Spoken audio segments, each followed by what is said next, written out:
Welcome again to the S.E.M podcast. I am your host, Zack Hewlett, along with Jack Bryce. And today we are super excited to have with us Spencer Hagger, joining us all the way from England, if I'm correct. Tell us where you're exactly calling from today, Spencer.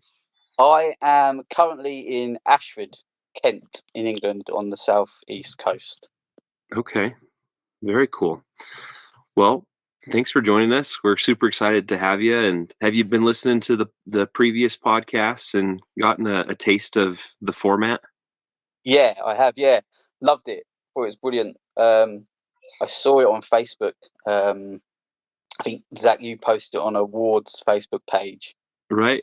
right at the beginning. So I listened to the first couple, and then just followed like the missionaries that I knew, Mm-hmm. and just skipped over people I didn't, and then just went back. Thought, well, why not listen to everyone's? Oh, that's awesome. Everyone's got to say, and I just thought it was fantastic. Like the different experiences that people had, and yeah, it's brilliant. Yeah, really good. Well, good. Well, if you're familiar with it, let's start off with pre-mission and kind of the leading up nature of getting your call, and then we'll skip over to life after Scotland and then go back to the mission. So the floor is yours, Spencer. Okay, right. So I originally grew up on not far from where I'm living now in a small town called Deal, right on the southeast coast of England. You can see France on a clear day. So it's a beautiful place. Not many people would know where it is. So it would always be, I live near Dover. Some people know Dover a bit more because of the White Cliffs and things like that. But for the golf fans, it's near Royal St George, the golf course where the Opens play. So it's the golf course lies between Deal and Sandwich. So that I live just around that sort of area. So when they do the flyover and the drones and all that kind of stuff, that's sort of the area that I live or used to live in. Yeah, when I grew up. So I lived there. Grew up as a member of the church. My parents were both converts. My dad was baptized in the early 60s and my mum in the late 60s, and then they met just after my mum got baptized and married, and I'm one of 6 children.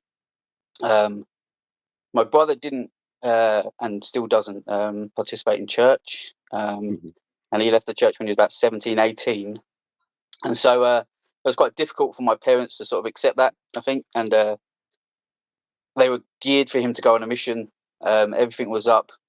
We had pots around the house, mission fund pots, but my dad would always put money in, and I think it broke his heart a little bit when my brother didn't go and serve. And so I think a little bit of that expectation sort of fell on me. So now I was the next one in line, and if I didn't serve, I think I'd give my dad a heart attack or something like that. It wasn't going down very well. So it was quite difficult growing up to have that expectation on me. But I was, I'm a very shy, a socially awkward sort of person. So I didn't really want to serve a mission because I didn't think I could because of those sort of anxieties that I had over those kind of social situations. And so I was always sort of geared away from serving a mission, even though that expectation was there. But I had a good young men's president when I was about 13 who sort of said, well, don't say you're going to go on a mission, just plan it in. So between 19 and 21, that's when you're going to serve a mission, and just have that as a plan. So at least when it gets to that age, you've got nothing else in your way to sort of deter you from going. So I kind of did that, and it was always like in the back of my mind then, well, okay, well, that's maybe part of the plan to go and serve a mission. So I got to about 18, and my stake president pulled me in for my Melchizedek priesthood interview. And he kind of interviewed me and then said, right, you're ready to go on a mission. I was like, no, that's not part of the plan. I've got another year to go before that. So he's like, no, we'll send you now. So this is sort of summer 2001.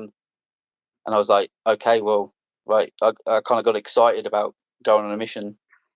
And thought, well, if my stake president believes in me, then yeah, sure, I'll do it. So I filled out the papers, and about a month or so later, they came back, and then it was rejected. And my stake president said, "Oh well, don't worry about that. I'll sort it out. It's probably your age. We'll get it sorted. We'll send them off again." So he sent them off again, and they came back again rejected. And I was like, "Okay, well that's it. I'm not going on a mission. I don't need to go. Everything's okay. No reason to panic now." But we had changed the stake president at this time, so the new stake president kind of passed it on to my bishop because he didn't really know me that well. And my bishop called me and he said that the papers are old, and that's why it's been rejected. So I've got the new papers here, and these are the ones that they accepted. They've just had a changeover. So here's the new papers. So why don't you go and fill them out? And I was like, "Oh, rubbish." This means I might have to go. So I took the papers home, and I questioned it for a little while. I was like, should I go? Was it right? Maybe it was a sign that the papers were rejected. So maybe that was the Lord saying I didn't have to go on a mission, and almost try to find an easy way out. So I just left the papers for a little while. And a few months, about a month or so before my 19th birthday, so it's almost been a year since the stake president sort of almost challenged me to go on a mission. My bishop calls me and he said, "Look, I've given you the papers a few months ago. Like, I've not heard anything. What's going on?" And I was like, "Well, I don't know if I'm going to go. I don't think maybe it's not right for me. Maybe the Lord was sort of saying with these rejected papers that I shouldn't go." And my bishop he's just very straightforward. He just went, no, the papers were wrong, but you're right. So let's get the right papers in to make sure you go on a mission. And I was like, I am denied a bit. And he was just like, "Do you even want to go?" Like, it was the first time someone really sort of challenged me on that. And I expressed in my anxieties and that kind of feelings that I had of maybe not being able and capable. And he said, "Look," he gave examples of Moses and other examples of prophets in the Bible who have sort of had that sort of anxiety and feelings of self-doubt and self-belief. He said, like, when the Lord has needed people to do things, he's blessed them. So if he needs you to serve a mission, he will bless you to serve a mission, and you'll be able to do it. So I went away, and he sort of gave me advice. He said, like, go pray about it as well. Like, go and see if it's the right thing to do. And I prayed. I'd never had like this marvelous sort of answer, this heavenly vision, or sort of this massive message from the Lord. It was just a still small voice that just said, "Just fill out the papers." After I prayed, so that's what I did. I just found the papers, filled them out, sent them off, and that was about late July, early August 2001. And then they came back September. And like Elder Conway, I think it was, who said, like, if any English missionary said they were excited about serving in Scotland, they're a liar. And I'm a liar then, because my expectations were so low. Like, we had just the two missionaries go to Leeds mission. I was almost certain I was going to go to Manchester. I wanted to serve in Ireland, but we have missionaries gone to Greece and the Philippines and other places like that, and I was like, that's not where I'm going. I know that, and I just lowered those sort of exciting expectations of traveling the world as a missionary, and I just went, no, I'm staying in the UK. But I never considered Scotland, even though I had someone from my stake currently serving in that mission, and had previous people from our stake who had served there as well. I'd never considered Scotland. So when I read Scotland then, I was excited. But I would have been excited for anything other than Manchester, probably. So that's good. But it was just me. Like I know in America you have like these big sort of parties sometimes about opening your papers. Although I've heard a lot of missionaries haven't really had that on the podcast. But it was never discussed. Like, when I got my call, what we would do as a family. So it came in, and my little sister was at home. And I just said, well, what do I do? And she said, well, open it. So I opened it and read it out, and then phoned up my parents who were both at work just round the corner. And they said, well, don't tell us now. Come round and show us the papers. So I went round and showed them. And so that was September 2001. And I left September 2002 and left. Yeah, left December 2002. So that's when I left for my mission. Okay. But I snuck in because I think in the October 2002 conference, out of ballad said we were raising the bar for missionaries. So I snuck in under that bar. I was never good at the high jump. So I at 5'8", I was never going to get that high. So I snuck in under that bar when it came through. Yeah. Oh man, that's awesome. So you went to the MTC then, December of 2002, and ended up coming home 2004 then? 2004, yeah, December 2004 is when I came home, yeah. Okay. Yeah. That means that you, like, literally just missed me. Because I Yeah. started January of 2005. So you must have been the group that went home just before I got to the MTC in Preston. Yeah. So Yeah. So I went home, middle of December. So I think, and I think it was Elder Loganberg. yeah. He was saying, so he went on his mission for my stake as well. Oh, okay. Because he had moved down to sort of the Kent area. Right. So I never met him. Like I got home and everything's a bit of a blur when you get home, isn't it? Yeah. But like a couple of months later, I was like, oh, there's another missionary who's gone to Scotland from the stake. So, and we had like already like 4 missionaries up in the mission from our stake when I was there. So yeah, there was we were the breeding ground for the Scotland mission, it seemed. Yeah. That's amazing. All right. Well, take us to December of 2004 and what you've been up to since being home from Scotland. So I got home, and it's a struggle when you get home, like finding that balance and sort of figuring out what you're going to do. My dad, I sent the message to the Vrienses about sort of when the President Vriens sort of messaged me after my father passed away. So my dad was diagnosed before I got home with cancer, and they didn't tell me until I got home, which was a bit annoying. But I think it was probably the right thing to do to try and keep me focused while I was on my mission. And so when I got home, they sort of explained the diagnosis and that. We were still awaiting tests, but it didn't seem too good.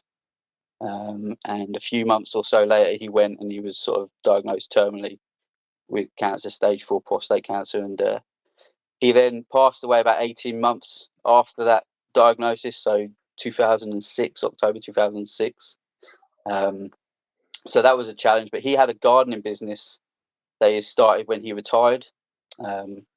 So I took that over when I got home. I sort of said, rather than him losing it, I was of hope, thinking, oh, he can take it back, or I'll keep it going for the next year or so, while you get your treatment, and then you do that. So I did that, and it was just a couple of local residential sort of homes and community centres, but also the chapels for the stake. So I would cut and maintain the grounds for a few of the chapels in the stake, and then I took over a few more as well, and did the whole of my stakes grounds, and did that for till 2011, end of 2011, when I got ousted.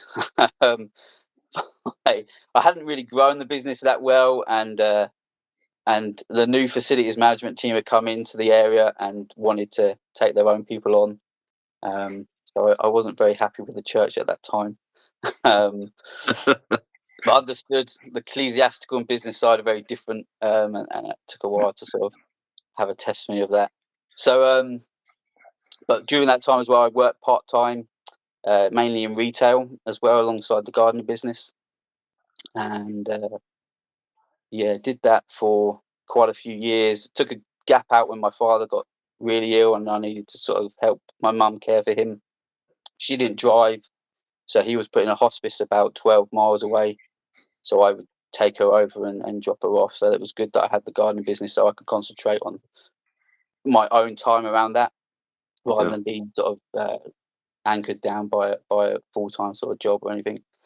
So I then, when the gardening business sort of fell through, I went full-time into retail. was working as a online customer delivery assistant. So I would drive a van around sort of the local area and drop off people shopping. I did that for a number of years for both Tesco and Sainsbury's. I went full time with Sainsbury's when the gardening business fell through, and so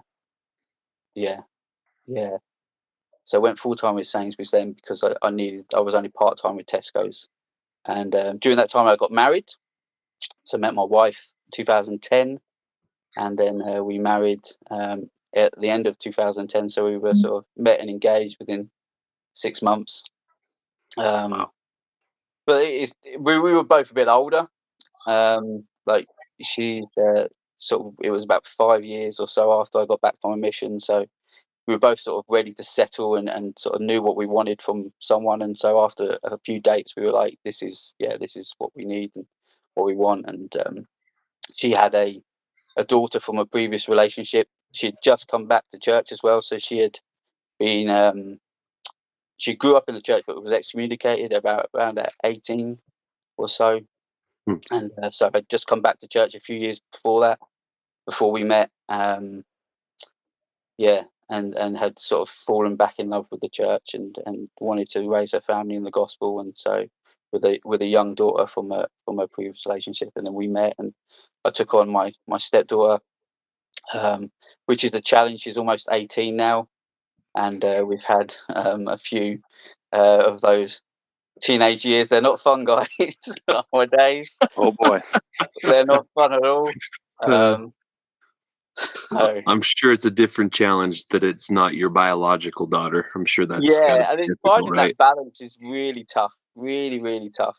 Yeah, because her dad is still a part of her life, and so you're not there to take his place as what might be a bit easier because he's not a good guy and he's sort of just left. At least he was there and wanted to sort of have some involvement, which is good, but also difficult because you're not her dad and you don't want to take his place and step on toes. So it's a real challenge, and especially when they get older, it's even more of a challenge. So in 2012, we had my son Joseph. So my wife had our son, and he's now 10, and he's a good version of me and my wife. He's sort of a mini me, and he likes the geeky sort of Marvel superheroes and bits and pieces like that. But he can talk, which is great because I'm not good at that. So he's like my wife in that way, very sociable, likes to be around people and likes to chat and talk and things. So we can spend hours in a car driving somewhere, and he just will just talk the whole time as I listen to him as he talks about these superheroes he's created. His current one is Captain Poophead or something like that. So a Captain Underpants spin himself, and this guy who's sort of injecting himself with some super serum to turn himself into a hero, but accidentally turns himself into poo. So that's what he's like. creative. Yeah. He's very creative and he's got his own super little ideas. So yeah, he's cool. He's really good. So I was working in retail with the young family for a number of years, worked my way through sort of supervisor and team leader sort of positions, and quickly realised I didn't want to do that for the rest of my life. So I needed to sort of find a different challenge. And so I found a company called PhotoMe that do photo booths. So you get your passport sort of picture taken in these booths. And they're all around sort of the UK and for your driving license and things like that. So I would go and maintain them, fix any machines that had problems and faults and breakdowns, and so I'd travel sort of a little bit out. And then COVID hit. Got furloughed for about a year, and then made redundant because the business just wasn't able to keep us all on. And I went back and worked for Sainsbury's for a little bit during that time as well, just as a delivery driver. They needed, when people are stuck indoors, they need someone to deliver shopping. So they were like, "Spence, do you need a job?" I was like, "Yeah, that'd be awesome." So I went and worked for them for a bit, and then just as I was being made redundant from FridoMe, one of my old team leaders had picked up a job at a company called Iconics International, who make, distribute and maintain key cutting machines. So fully automatic and semi-automatic key cutting machines. So I jumped at the opportunity to get a job, and started working for them. And that's where I'm currently at. Been there about 18 months now, and drive around most of the Kent, Sussex and South London area, going to places that have got our machines, and I sort of fix them as best I can, and sort of maintain and stock and things like that. Yeah, so that's what I'm doing work-wise at the moment. That's amazing. So you just have your stepdaughter and your son? Yeah, just the two. Okay. Yeah, Nice. That's yeah. awesome. Yeah, we didn't want any more. Like, my son was really sick when he was little. Oh, okay. So, and it wasn't like anything major. It was just something that we could never sort of determine what it really was. So we were taken to like doctors, and they would say one thing, and it got really bad one time. And we just took him up to the hospital, and they found out he had like something called gastric reflux. Okay. He would just vomit up his food all the time.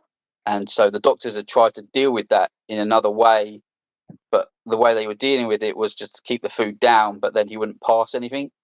So like his bowel was just constantly blocked now after that. And so we've got a picture of him in the hospital. I'm sure it will embarrass him at one time in his life, of him like lying there with this depository up his bum, just to try and clear everything out. But after that, he was then put on medication, went to sort of specialist for about a year or so. But it was sleepless nights, and because he would just wake up screaming, because obviously he's after the food, it's just acid that's coming up, so his throat was burning, and at a young age you can't say what's the problem, so you're just like going a bit sort of crazy at like what why are you doing that? So we kind of decided for after him, if we have another one like him, it would break us. So we were like, let's stay together, for his sake, maybe. So yeah. There you go. And now he's inventing Captain Poophead. So that's it. Yeah, now he's inventing Captain Poophead. Yeah. I'm sure I've got it wrong. Maybe it's like it's Poop Man or something. Yeah, he'll correct you. Yeah, that's it, Yeah, someday those pictures that you have to embarrass him might become another character in his repertoire of that's it, characters. Yeah. Who knows? Creativity at its best. Yeah.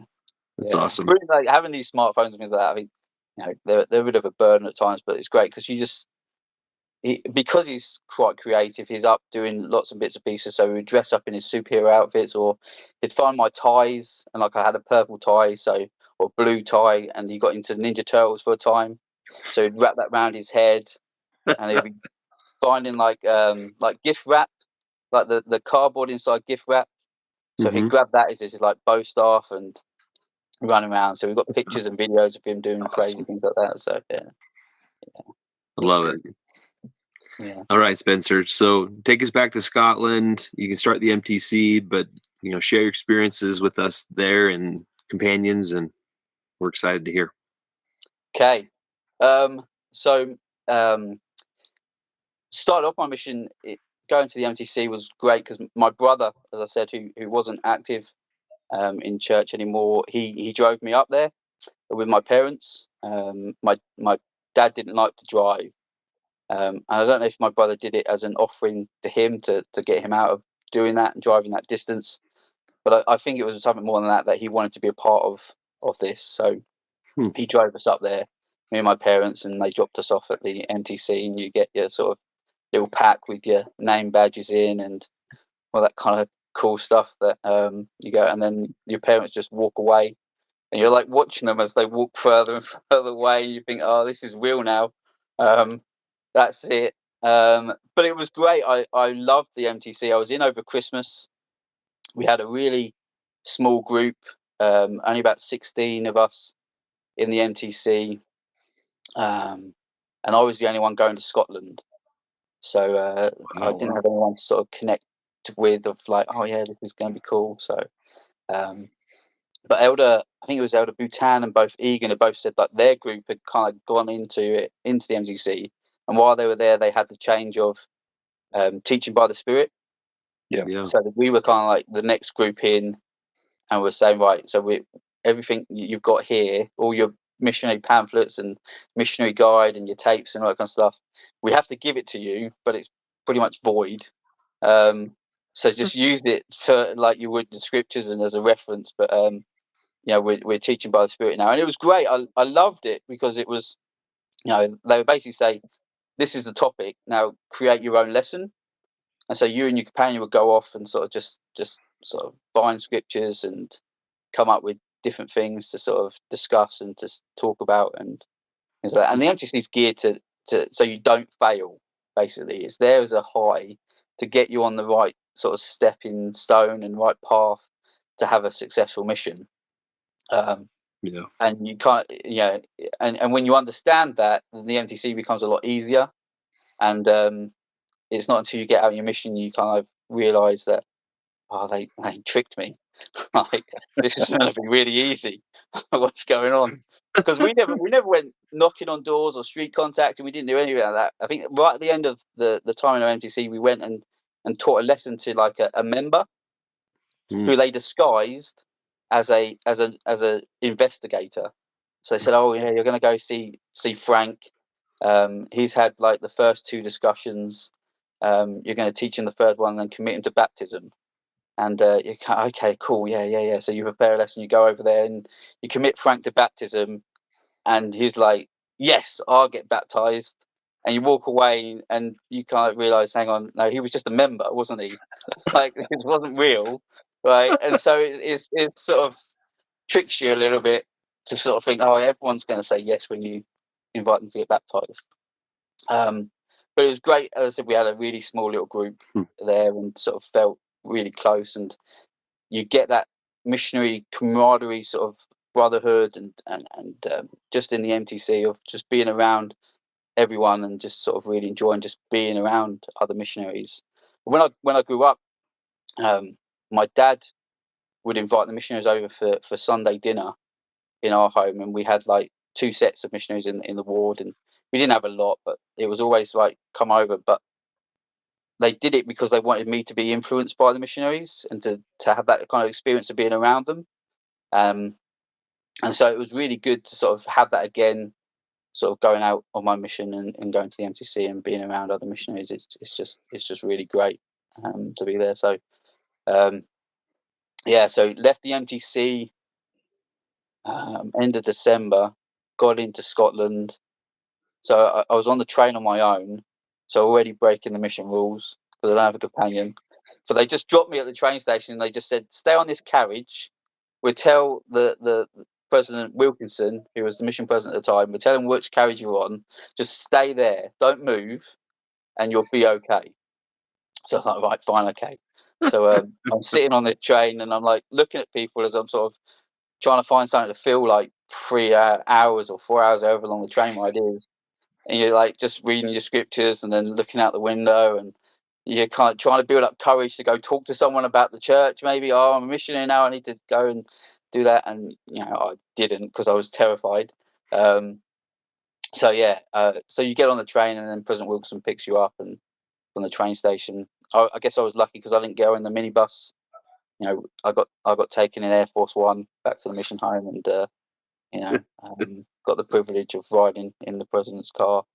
And so got into the mission home, and you go out and chap in with, I think I went out with one of the assistants who was going home at the time, and then met my companion, Elder Chad Van Leuven. I think he's from St. George, Utah. And no surprise, because usually missionaries come in, don't they, to that meeting. As I never was there except for when I trained. But usually you have this separate meeting, don't you, with all the new missionaries, and then they come in and they're like, "Oh, okay, so Elder so and so, where who your companion is, and this is where you're going." And so Elder Van Leuven came in, and they were just like, "So here's your companion," no surprise. And then they take you over to the map and show you where you're going. So we went to Greenock, That was my first area, that was then New Year's Eve. Wow. So we weren't doing any missionary work that night, and we stayed up. Me and Ella Van Leeuwen, I remember staying up that night, welcoming in the new year in our flat with very little decorations or partying or anything like that. We just stayed up. And Ella Van Leeuwen was quite similar to me, quite an introvert and quite shy, so didn't say too much either. So we sort of sat there in silence quite a lot of the time, just sort of like, okay, cool, yeah. And we welcomed in the new year, then went to bed, and sort of New Year's Day's next, and obviously you're not doing any missionary work that day because everyone's drunk. So yeah, still, because in Scotland, like in England, we have New Year's Day, and then it's like pretty much you're back to work on the 2nd. But in Scotland, they have like Hogmanay or whatever it's called. I think it's Hogmanay. So Yeah. you're off New Year's Eve, New Year's Day, and the 2nd as well. It's all a bank holiday to help them recover more, I guess. So, and I can say this as an Englishman, like the Scottish hate me already, and I knew it when I got up there. Like there was no love lost between some of the members and myself because I was English, but we kind of joked a lot about certain things. But they were, so over the next couple of days, we didn't really do a lot. We went and spent some time with the missionary couple, the Siswicks, were in Greenock when I got there, and they probably about 6 months left, I guess, when I arrived. And they had been helping the ward. So we went round to their home for New Year's Day, just sort of played Uno. We didn't play pint Uno with them, just regular Uno, and had a meal. I would have been surprised if you had said you played Pine Uno with them. I'm sure Sister Tiswick would have done fantastic, but no, they were wonderful. Just a great guy. And the ward in Greenock, I thought I came from quite a small ward. But when I got to Scotland, I realised that wasn't sort of always the case. And, Greenock had 25 probably average coming out on a Sunday, really small ward as well. It wasn't a branch, and struggled with priesthood. And so we did pretty much most things as missionaries in that ward, passing sacrament, anything that needed priesthood holders, we were kind of it. Which was good in a way because it kept you kind of busy, not only sort of finding people, but being involved within the ward. And we had a regular dinner appointment with the bishop on every Saturday. We would go over there, and he lived just next to the Greenock Morton football stadium. Okay. And in a high-rise flat. So if you went round there, and if his wife allowed you into the kitchen, you could then sort of peer out of his window to watch the football as it was going on. If Greenock were playing at home, so that was kind of cool to sort of see. And I got a Greenock Morton T-shirt, a football top when I left. So yeah, Greenock were my Scottish team, just because of those sort of experiences. So yeah, that was fun. So in first couple of weeks, we went out with the Siswicks, and they were visiting with some less active families that they were trying to work with. And we went with them to a family called Stephen and Loriana Cox. And Stephen was less active, or not coming out to church anymore. I don't know what the correct term is now. But he had sort of stopped coming out when he was sort of a teenager, and had met and married Loriana, and they had a son, Sean, I believe. He was about 2 or 3, maybe about 3 years old. And they brought us round, and we sort of just sat there, and the sister was like, just get to know them, and maybe there's something that you as missionaries can do to help the family and support them. So we went there and sat, and Stephen had I think he had like these samurai swords that he had got out and was showing us these samurai swords, which were pretty cool. And we just started talking, and then all of a sudden I was sitting, I remember it, on the edge of the sofa, and Loriana just turned to me and she said, I think I want to get baptized. And I'm a green missionary who's been out for only a couple of weeks, and I'm just like, okay. And I just look at Elder Van Leeuwen, and I just said, I think Loriana wants to get baptized. What do we do?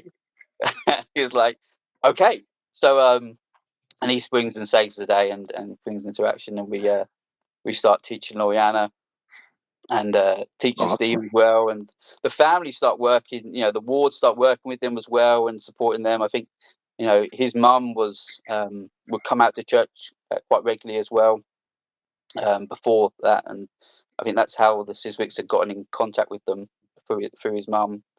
And the wards started working. So Stephen was then ordained to be a priest, and then baptized his wife Loriana while I was there, which was just That's really cool. nothing to do with me, because as I said, nothing I said. I didn't say anything to her. She just said, I want to get baptized. So, it was nothing to do with me. It was just this desire that she had obviously had. I think for some time she'd had that desire to get baptized. And I think that sort of, I never know if it was like set up for that. Like the Siswicks knew she was going to say that at that time, and so like, yeah, we'll bring her along the elders, and we trick the new greenie into sort of hearing it. Maybe she'd already said it, and I don't know, but it was wonderful. It was just a great experience to see that, how the gospel affected people, because I'd never really seen that before prior to my mission, like that sort of stages and progress and the desires that people wanted to sort of make as they wanted to come closer to Christ. And I was really grateful to see that early on in my mission, to sort of have that experience. And they were really cool. And they I guess I can come. So about a year later, I moved back to the Paisley Stake, and Brother Peter Cameron was the High Councilman responsible for Greenock at the time when I was there.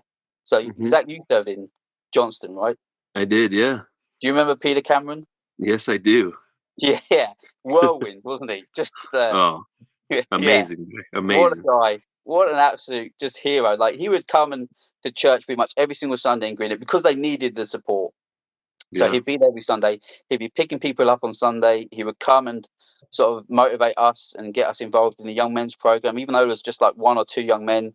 He was like, no, they're not missing out. Like, if we can put on a program for them, we're going to do that. And elders, you're going to participate in that. So get on board. And he just sort of came along. And so when I moved to Johnston about a year later on my mission, I saw him on a Friday night. They had a social activity for my first week there. And I'd had a kind of a tough time just before I got to Johnston. And so I spoke to Brother Cameron. I said, "Oh, hi, how are you doing? It's good to see you. How is everything going?" And I said, "How's the Greenock ward? How are they doing?" And he was like, "Oh, yeah, they're good. They're down at the temple this weekend." I was like, "Oh, that's great. Oh, that's cool. Why just a normal temple trip?" And they said, "Yeah, Stephen and Loriana are getting sealed today."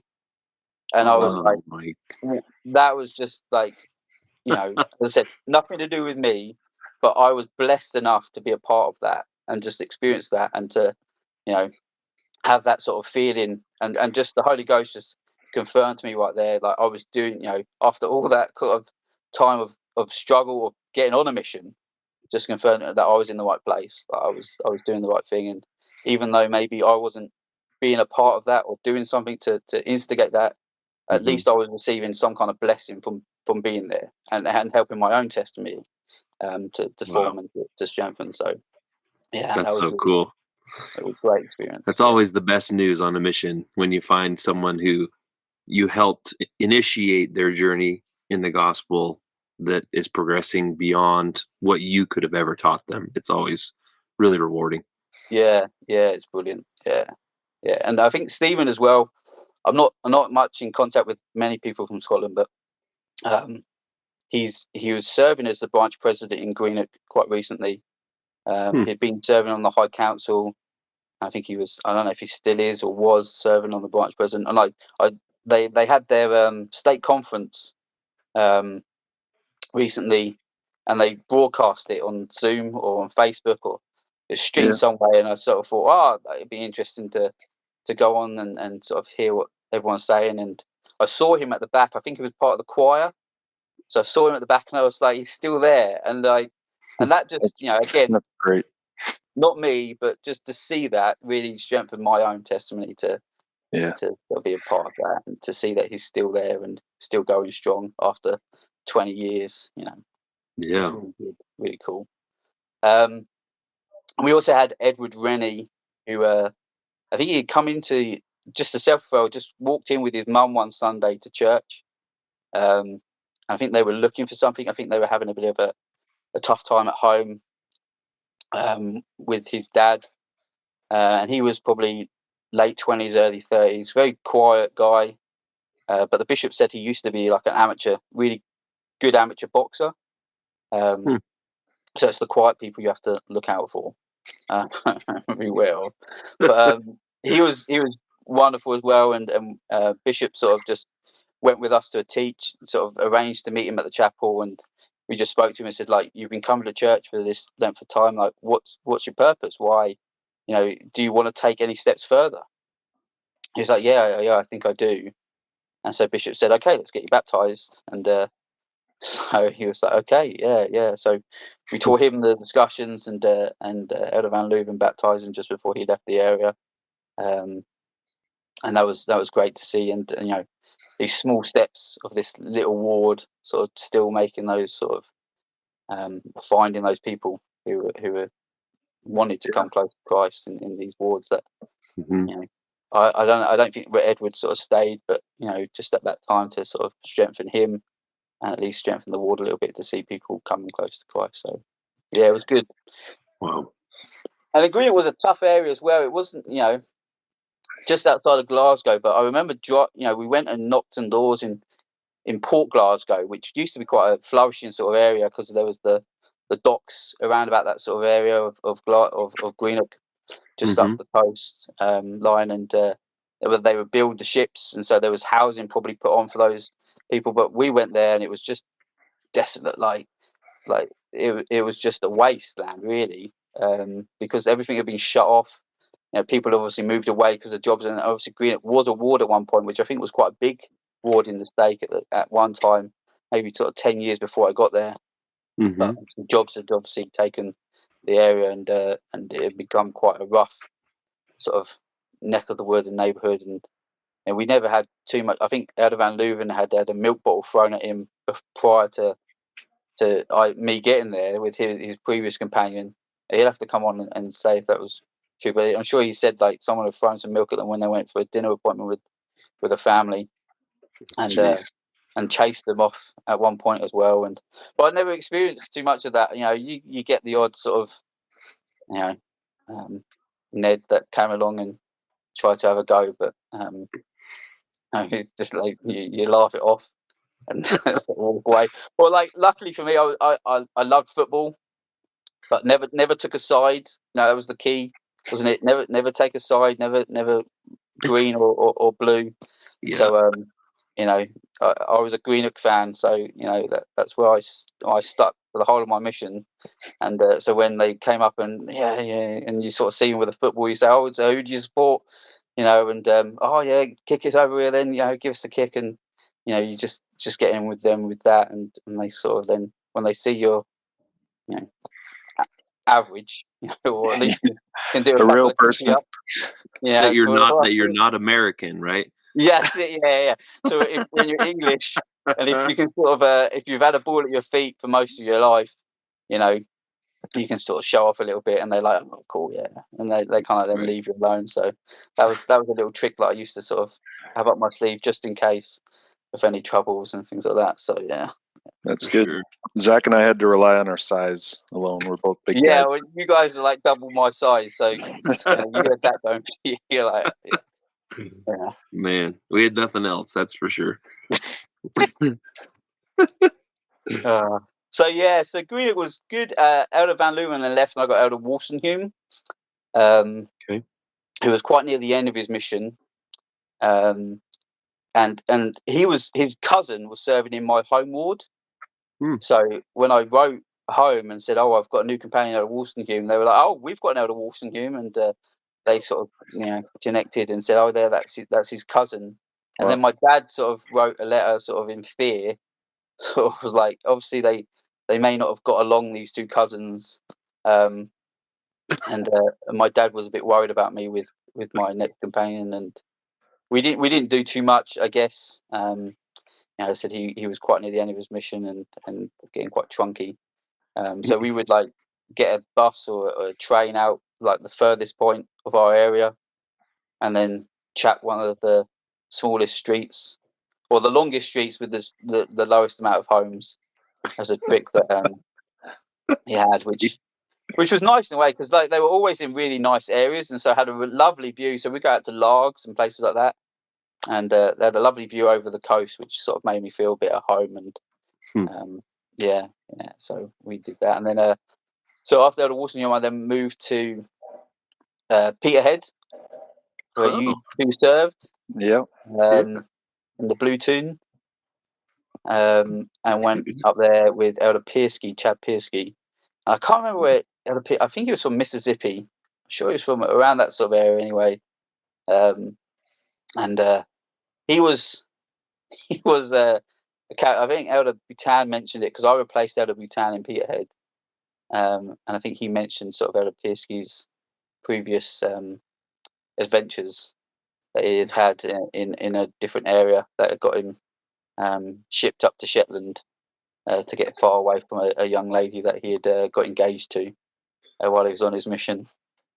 Engaged, you said? Yeah, engaged. Yeah. So, and he wasn't embarrassed by it or anything like that. He spoke to me quite openly.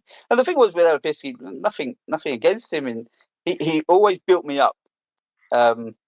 He was really good at that. He never sort of would put me down or say you're used to, he would always be like, and I needed that because I as I said, my self-esteem even before my mission was really low, and I doubts and fears for my own anxieties and dealing around people. But he was great because he probably sensed that and was just like, oh, Elder Hagger. Every time we go to someone's house, he'd be like, oh, Elder Hagger's brilliant, and Elder Hagger's this and he's that, and he's wonderful, and he always built me, which made me feel really great and feel important.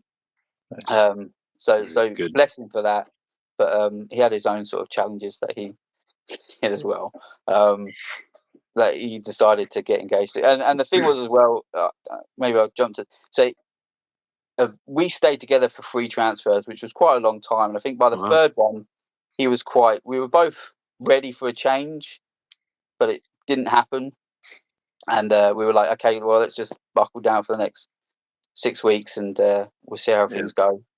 But he had been communicating with this girl throughout the whole time that we were together, by letter and phone.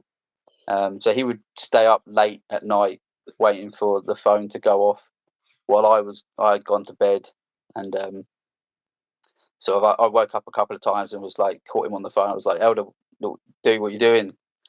Like, and he was, oh yeah, sorry, like, put down. I didn't ask too many questions. As I said, I didn't want to get into confrontation with him about things. I wish I had done a bit more, but that just wasn't me. Mm-hmm. So I said, like, okay, like just let it go. Anyway, we went on exchanges, and Elder Slater and Elder Barber were in Bridge of Don? Yeah, the other Aberdeen ward.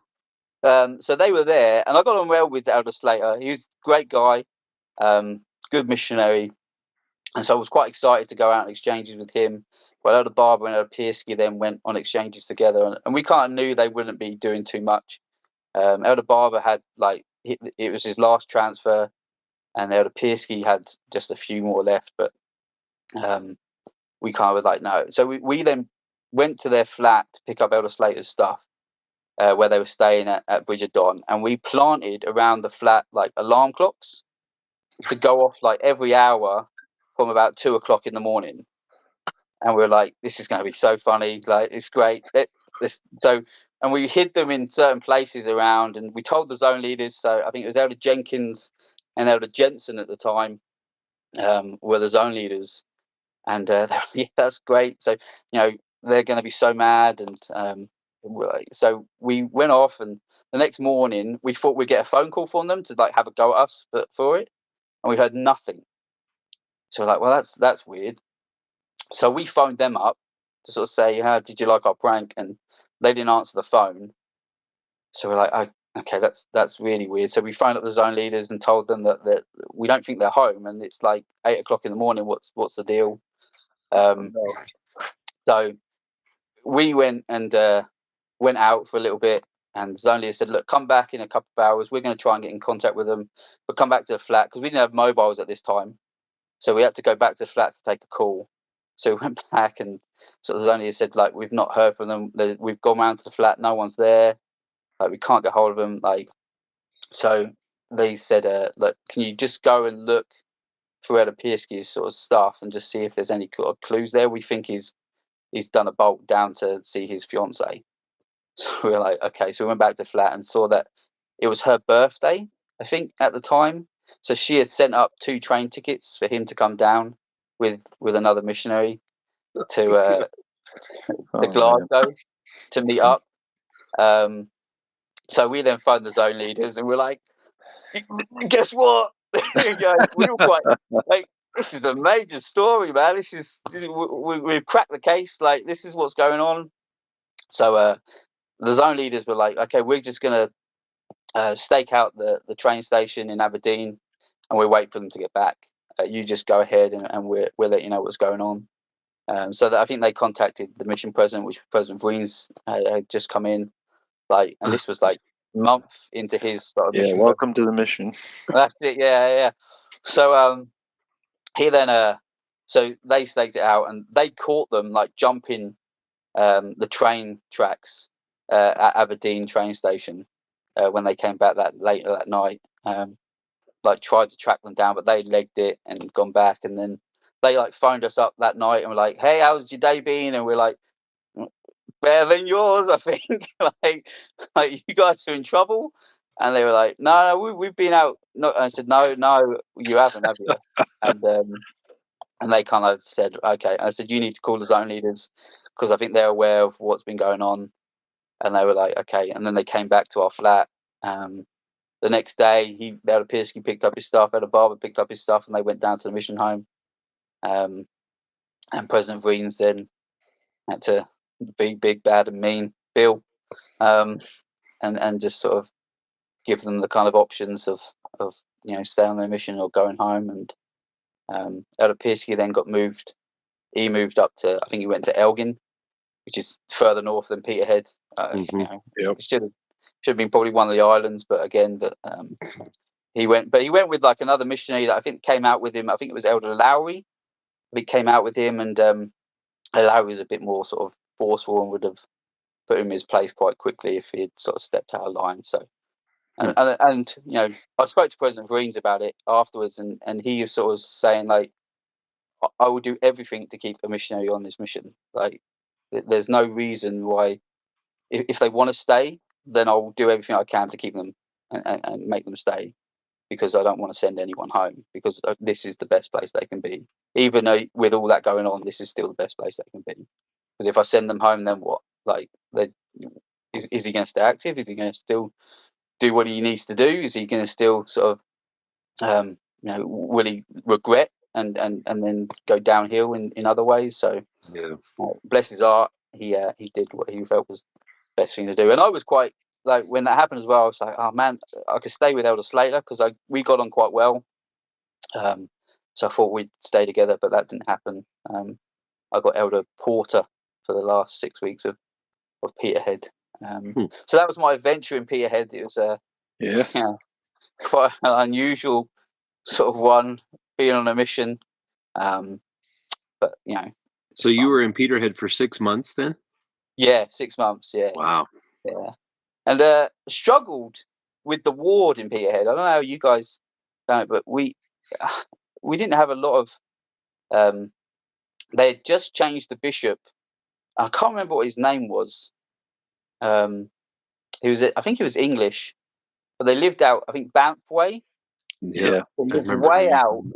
Pardon? They lived out Banff 5e way. Yeah. So so we went out there like once. So we didn't really have a good connection with the bishop. Not that wasn't his doing. That was just that he lived really quite far away. That was a challenge up there. Was the ward is so, the members are so spread out. Yeah, because you've got Ellen, I think is south of is it Ellen was south of Peterhead, and they had a few members down in Ellen. And then you had Mintlaw where they met, then Peterhead, and then Fraserburgh, and then out, all the outskirting lines of all that kind of area. And it was like we didn't have a car for like the first 6 weeks either, so we were just stuck in Peterhead for that. But we got lucky because neither zone leaders, Jenkins and Jensen, couldn't drive, but they had a car. So I could drive because I had a UK license. So like we were just like, give us a car, man. Like, and I think Bhutan said that he wrecked the car. Yeah. Was it him the day about? Yeah. So that was why we didn't have a car. So I can't comment because I wrecked a car as well. But we went and we got a car after a few weeks. But we were getting. I don't remember Alan, Big Alan. Was he still around when you were there? He had like greyhounds. Really big guy, probably about your height, but just as wide. I think I do remember him. Was he active? He was sort of he was like a Del Boy character. If you know, do you know what I mean by Del Boy? I think we did meet him. He was always into the next. Just a really big, boxy guy. I remember that. Yeah. And had like a really old, clapped out car that he could barely get into. But he would take us to he would drive us around and take us to church every Sunday. Bless his heart. And but he was always into he had a TV that you put money into to make it work. But he had a code to then take the money out of as well. He'd find some way of then sort of pulling the money out of it as well. So yeah. Yeah. So that was fun. He had these greyhounds as well. He got these. They was trying to train up these greyhounds to sort of get them to championship sort of level as well. That was one of his other sort of things that he got into. Wow. He was an interesting character. But we went to. I remember our first. I think it was War Council or PEC or must have been a PEC because I wasn't expecting any sisters to be turning up. And then Brother Peden walks in, and obviously because of the treatment that he's been having, is he was on some sort of hormones that sort of. And he wasn't shy about it. He would He thought it was funny. He thought it was hilarious, and he would. I'd shake his hand on a Sunday, and go, "How you doing, Brother Peden? Good to see you." And he'd be like, "Oh, that's the softest thing I've felt all week." And I was just like, "Oh my days! What are you talking about? Just drop something like that, just in church when it's just about to start, and I'm trying to be serious and welcome people in, and he was hilarious." That's Jim Peden. Yep. Yeah, but he came into PC, and I'm like, oh, yeah. But he had Raymond Davis. Do you remember Raymond? I remember Raymond. I think his wife was Amelia. But Raymond looked like he was 12. He looked so young. So I was like, what's this sister doing with her son? Coming into PEC? This is this is Scotland, is it? Is this how it is? So yeah, it was quite unusual. But Raymond was the best. That was one of the areas where Raymond and I think it was Edward. He was half Brazilian. I can't remember his last name, but he would drive us about as well. He had a little Nissan Micra or something like that. But every Sunday after church, those two would come out with us on splits, and we'd go and knock on doors with them. Or if we had someone to teach, they'd come out with us. They would just every Sunday, almost every Sunday, they would just always come out and help us and support us. And they were great. As I said, Raymond and Amelia, I think they lived quite a way, so we didn't go around there that often for dinner appointments. But he was really, and Edward, they were both really supportive. I think they both returned missionaries as well, so wanted to sort of do their part as returned missionaries to help us out. So yeah, Peterhead was, but I got on a lot better with our sort of. We didn't have a lot of dinner appointments there, but we had quite a lot of sort of eternal investigators. So we had people who have been taught for a long, long time, like the Browns. So Tanya Brown and her family, Teresa and Rebecca Ritchie, Michael. I think his last name was Fisher, but he was like a Baptist, and we would go teach him a lot of the time. And he loved the Book of Mormon, would read it all the time, really inspired by it, but could never leave his church. Didn't feel comfortable in sort of. But he said he would go in and talk to his minister, about like passages from the Book of Mormon and how he was like really inspired by them. And the minister was like, "It's of the devil."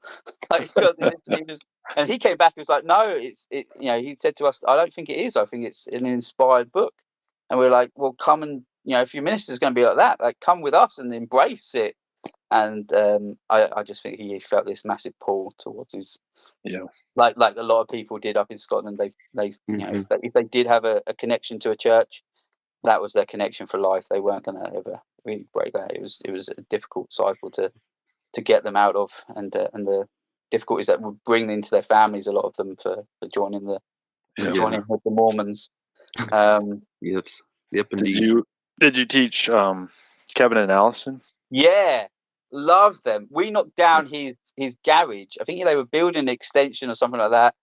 So we went down. Me and Elder Jensen, who was the zone leader at the time, we went over there, and we were like, "How you doing? Like, what's going on?" And he was, "Oh, I'm just knocking." And we were like, "Do you need any help?" And we were in our suits.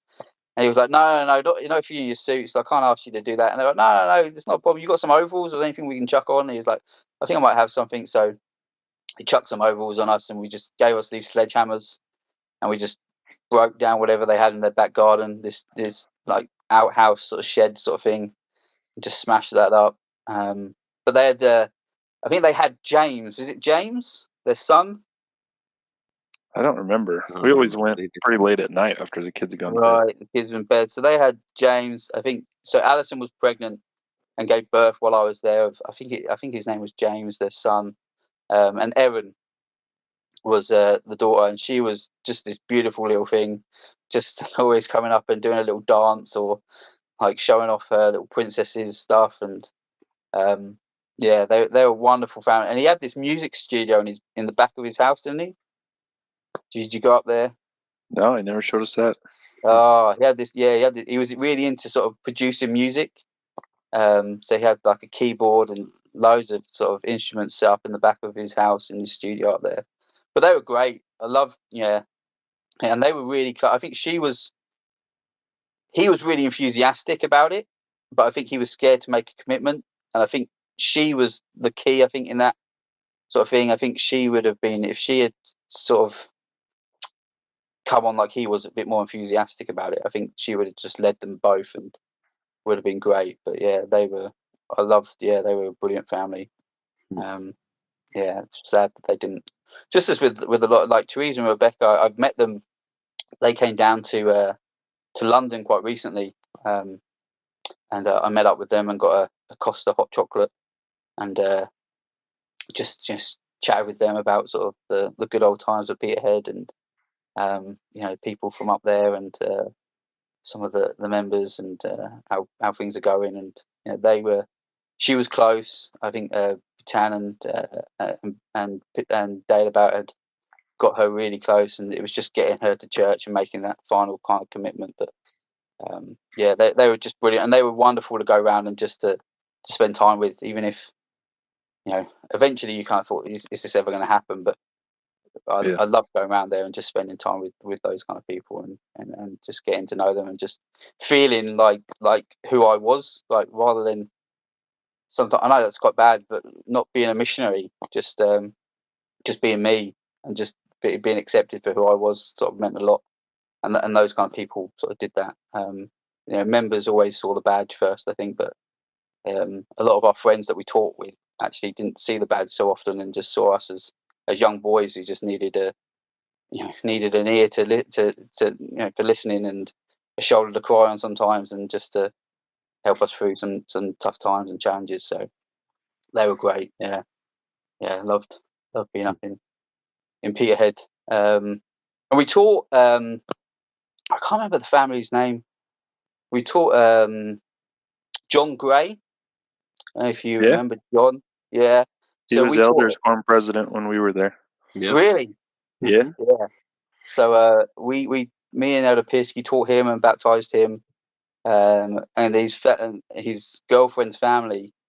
I can't remember her name. Or they were connected to the Stevens. I don't know if that's what her last name was. I think she was born. The mum was born a Stephen, and she had a boyfriend who was listening to the gospel as well, Gordon Elwick. I think it was Gordon Elwick. So he was listening as well, and we taught him a couple of times. But I think he sort of had a few more struggles than John did. So Yeah, John was a bit more keen. I think I met Gordon, but yeah, we spent a lot of time with John. Yeah, for sure. oh, Great guy. Great guy. Like, I heard he passed away. Yeah. He Yeah. passed away while we were out there still. But yeah, he told us a funny story about when he joined the church. In the baptismal interview, he felt like he had to admit some arson that he'd committed, Right. to burning down a shed when he was a youth. He had to tell the district leader about that. But Yeah. funny guy. Funny guy. Like, we went over after you got baptized. We went over and was, as is the way you teach the new member discussions as well. So we went over to sort of go through the new member discussions, and he was going through like his media collection, so like his CDs and DVDs, and he was just chucking out anything that he was like, I don't feel inspired by that. I don't feel inspired by that. Like, that's not the kind of music I should listen to. That's not the film I should be watching. And he just went through everything and just cleared it all out. And I was like, man, I can't even do that now. Like, but I do a cull every like 2 years or so, and I go through like the music that I've got in my storage, or DVDs that I might have, which are void now anyway, DVDs. But if I've got something, I kind of go, well, should I really be keeping like Scarface? Do you know what I mean? Like, am I ever going to watch that again? Is that ever going to really? But that example that he set me on that day, like, was just key. Like, he was like, I'm not going to listen to Eminem anymore or Dr. Dre. Like, that's not the kind of thing that I want in my life anymore. I'm devoted to Christ, and this is what I'm going to do. And he had this 2 big black sack list of stuff, and like, me and Elder Piersky were like going through the sacks, going, "Oh, this is a good one. Oh, this is really, I like that one." Yeah. But that example that he set was just fantastic. I thought he was just a brilliant guy. Yeah, really. Yeah, my gosh. Really solid, and grateful that he sort of found the gospel, and that relationship that he had with his, like I say, I can't remember her name, but his girlfriend at the time, who was a member. Like, they just seemed so in love and so devoted to each other as well, which was great to see, and that they were supporting each other during that journey as well. So yeah. He was a great elders quorum president, a great help to us in that area afterwards. So really awesome. That's cool that you're the one really to talk. Was. Yeah, that is cool. Yeah, it's great. And that was the thing. Like, we didn't go out to Fraserburgh a lot, but as soon as like he showed an interest, and he was like, we're like, okay, we're going up to Fraserburgh. Yeah, we'll make that drive. We'll come all that way for you guys. So that was good. We had the Owens. Do you remember the Owens? Yeah, so he was the ward mission leader. Yeah, we got that. Like, we were walking down Peterhead High Street, just down to I think we were going to the charity shop on the square there that we used to do service in. So we were walking down there from our flat, and this guy, and Kevin's quite a big, probably like your sort of size. Probably looks a lot like you, Jack. He's big. He's a big guy. Yeah, and he's like shouting at us like, "Elders, elders!" Like, and we kind of turn around and like, oh, man, who is it? And he's like, we've been looking for the church. I'm like, what? He said, we're members of the church. We've moved up here, and so we've been looking for where the church is. We couldn't find it, and we were like, oh, okay. Well, where do you live? And he gave us his address, and we said, can we come around tomorrow? He's like, yeah, come around tomorrow. We'll feed you, no problem. We'll put I'll tell my wife, we'll put food on for you. Like, excellent. So we went over there, and we like spent most of our time over at the Owens house, man, with the 2 little girls, and Laura and Debbie and Kevin, and they came from my stake. Like, they came from Canterbury. They had he retired. Pardon? Yeah, he had retired, right, from being a fireman. And he was looking for new sort of entrepreneur businesses while he was up there. But he had enough. I think he had a neck injury or something like that had sort of made him. He got a payout, and it had made him take early retirement from whatever he was doing at the time. But yeah, they had. So I was like, oh, so I'm from Canterbury Stake, and they're like, oh, we've just moved from Canterbury Stake, and they said, oh, the stake president. So the guy who wanted me to go early had helped him with and supported them through some challenges that they had.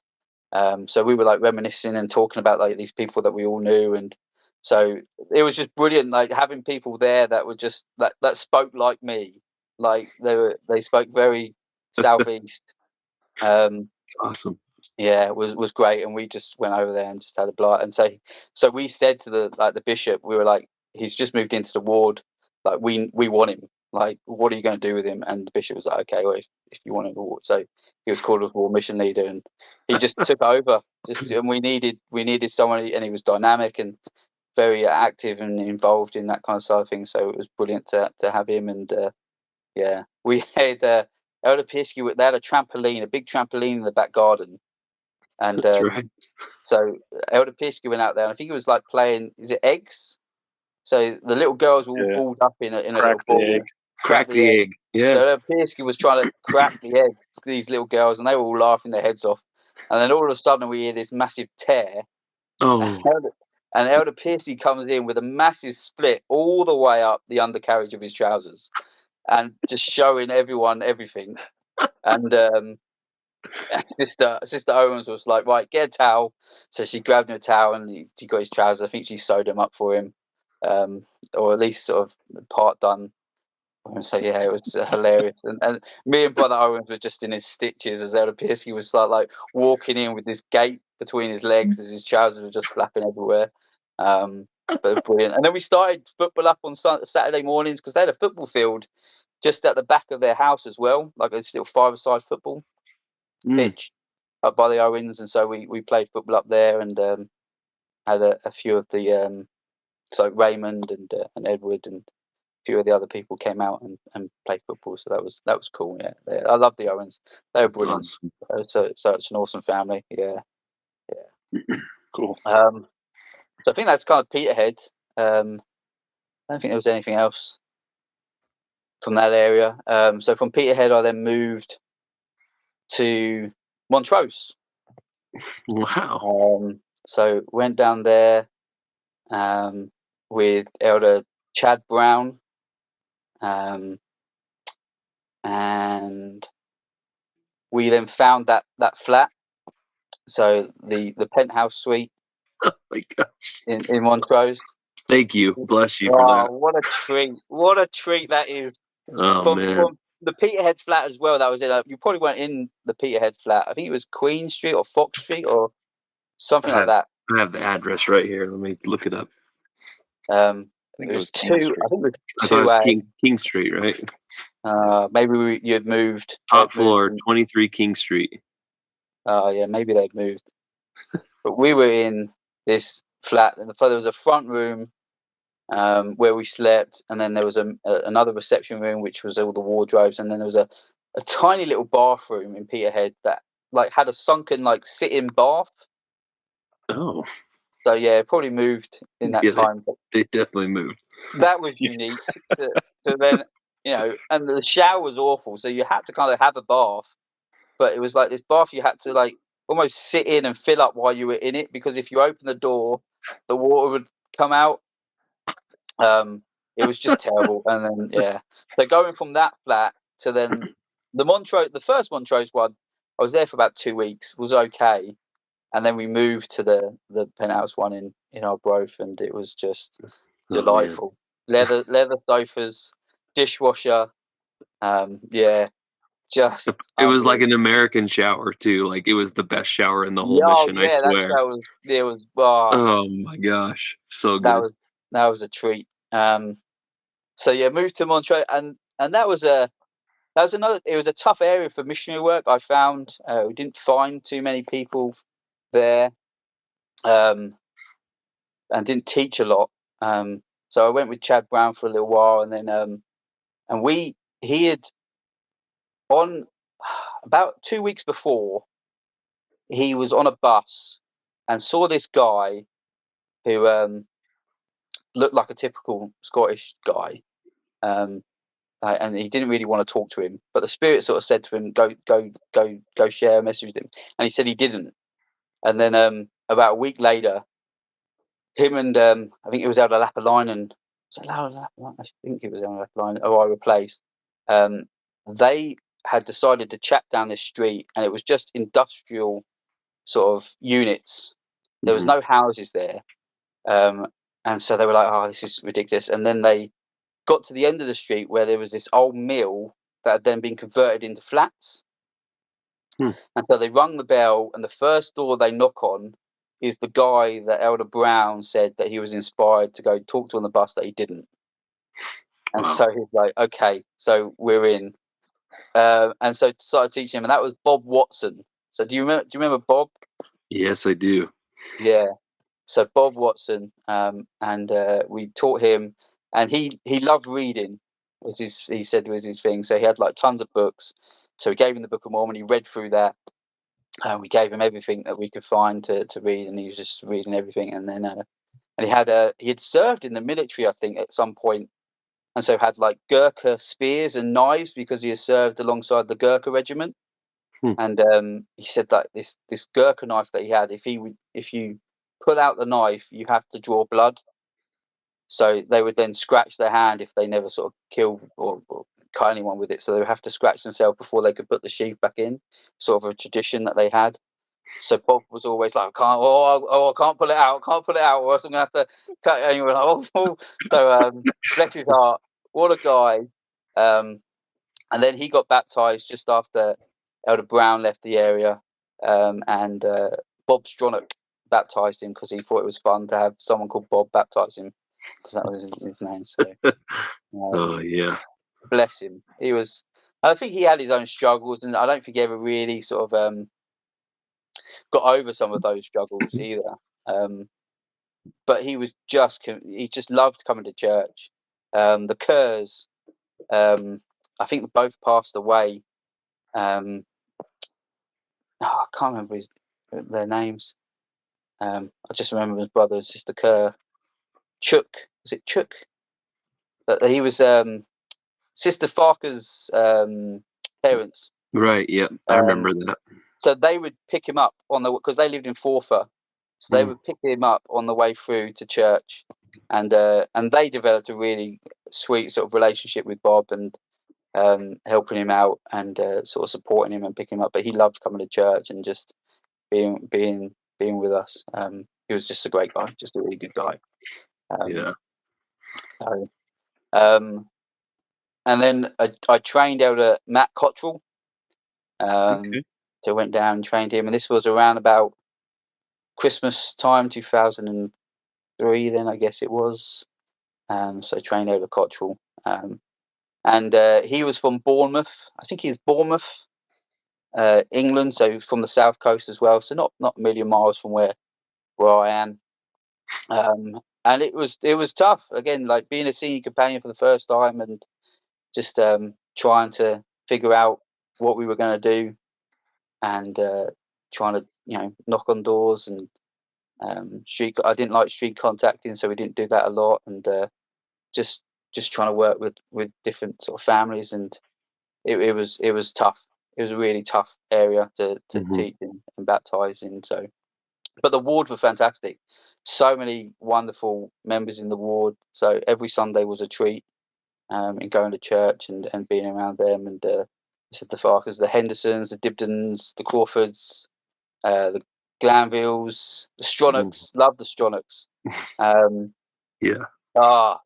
Just loved going around there and being with them. And I know, Brother Stronach said his recent ill health. It's good to see him back up and running, or at least in some degree, and been following Sister Stronach sort of on Facebook and what's been going on, and sending her our love and prayers, and to all the family just to support for him, because he was just a wonderful, wonderful guy, and the whole family were just great, and just going around there on a Sunday for dinner. And the best Sundays were when Sister Stronach emptied the freezer. Did you have that?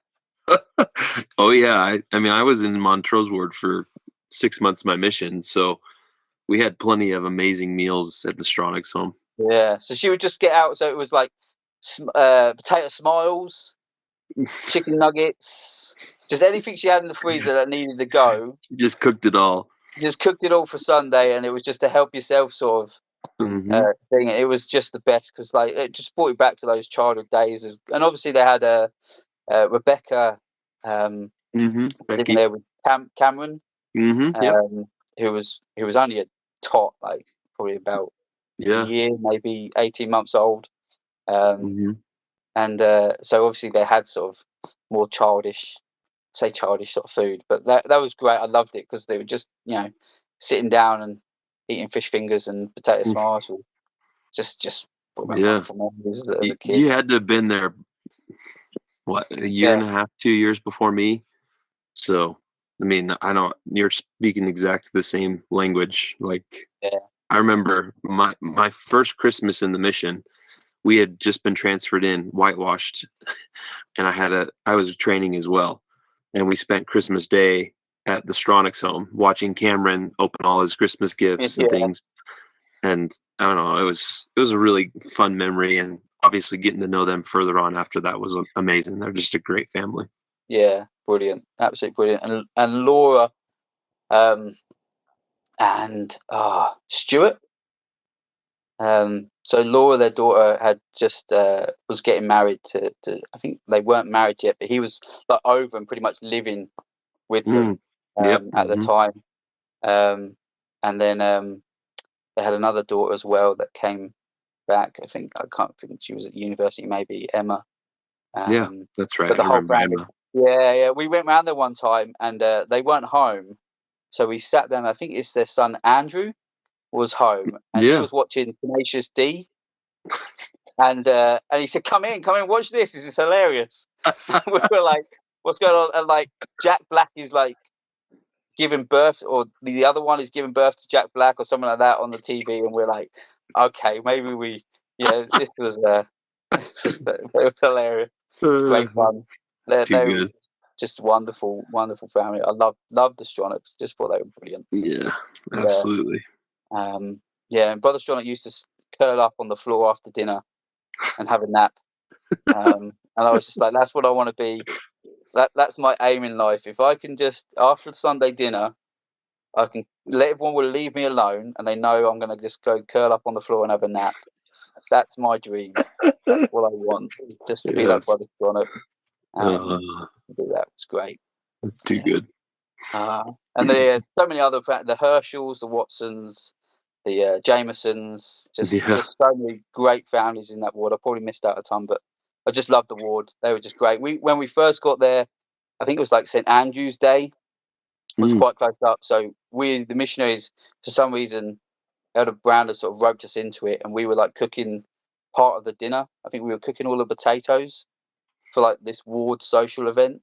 And like, so we were just in this kitchen.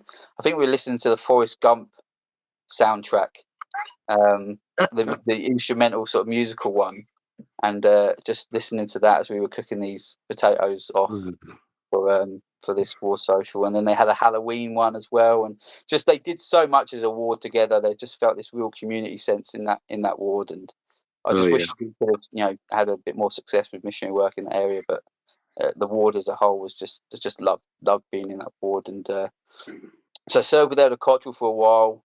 And we struggled. As I said, we struggled for a bit, and then we I don't even know if she was a less active, but she said she was. Sister Took. I don't know if you ever went to the Took's home.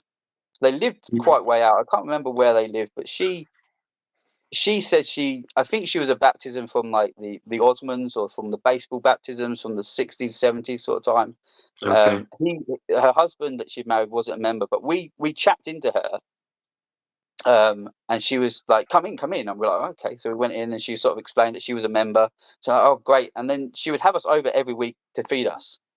Like, so we were like, we're not going to say no. And then we would try to get her to, so we spoke to some of the ward. The ward didn't really know her that well, or know of them. I don't even know if her records were even in the ward. So we tried to sort that and tried to encourage her to come to like some of the social activities that the ward were having, but she felt quite anxious about doing that. But she was happy to have us over for dinner appointments, and we gave her information over to the ward leaders as well to sort of see if they could, Relief Society could work with her or do something. So but we went over to her house around Christmas time, and she said, "Oh, I've been making this. Was it mulled wine? Like it's a sort of a Christmassy sort of drink." Yeah. I don't know. I didn't know, but I'd heard of it, but I didn't know if it was alcoholic or not. So I was like, we don't drink alcohol, right? So it's non-alcoholic, because she wanted us to try it, and she was like, no, yeah, it's non-alcoholic, there's no alcohol. So we were like, oh, okay, sure, I'm in for a penny or whatever, I'll do whatever. So okay, and I downed this little. She gave us this like little shot of it just as a taster. So I just downed it, and I looked at. I think it was Elder Taylor was with me at the time. I just looked at him and went, "Don't drink that, man. Don't try that. That is strong." And sort of right.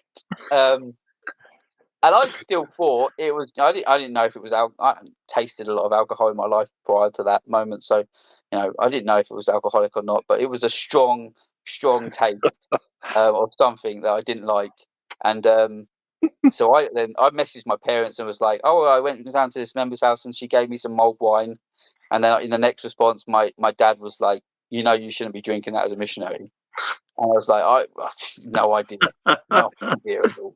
So yeah, that was fun, and really, oh yeah, she was a lovely lady. But so I had Elder Taylor after Elder Cottrell, and the Tooks were someone actually. I remember Elder Cottrell having a real tough time, and we went round to the Tooks home, and she was just a bag of energy, lots of fun.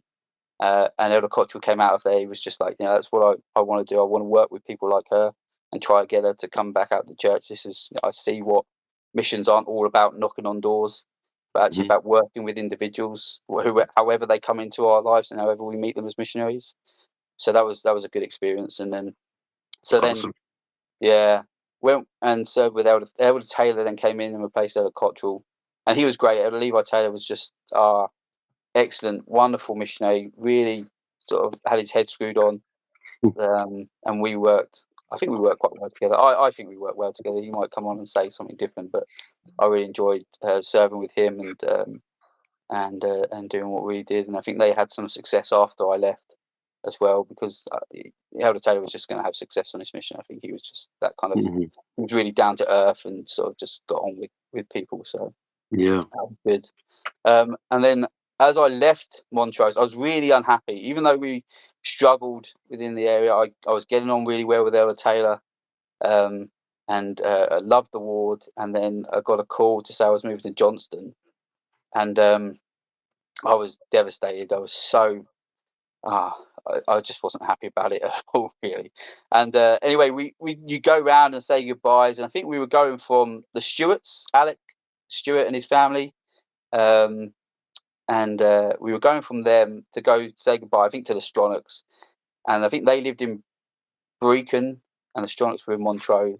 Right. And so we were travelling that, and the normal road that we would take was closed off. So we had to then take a detour along this back road.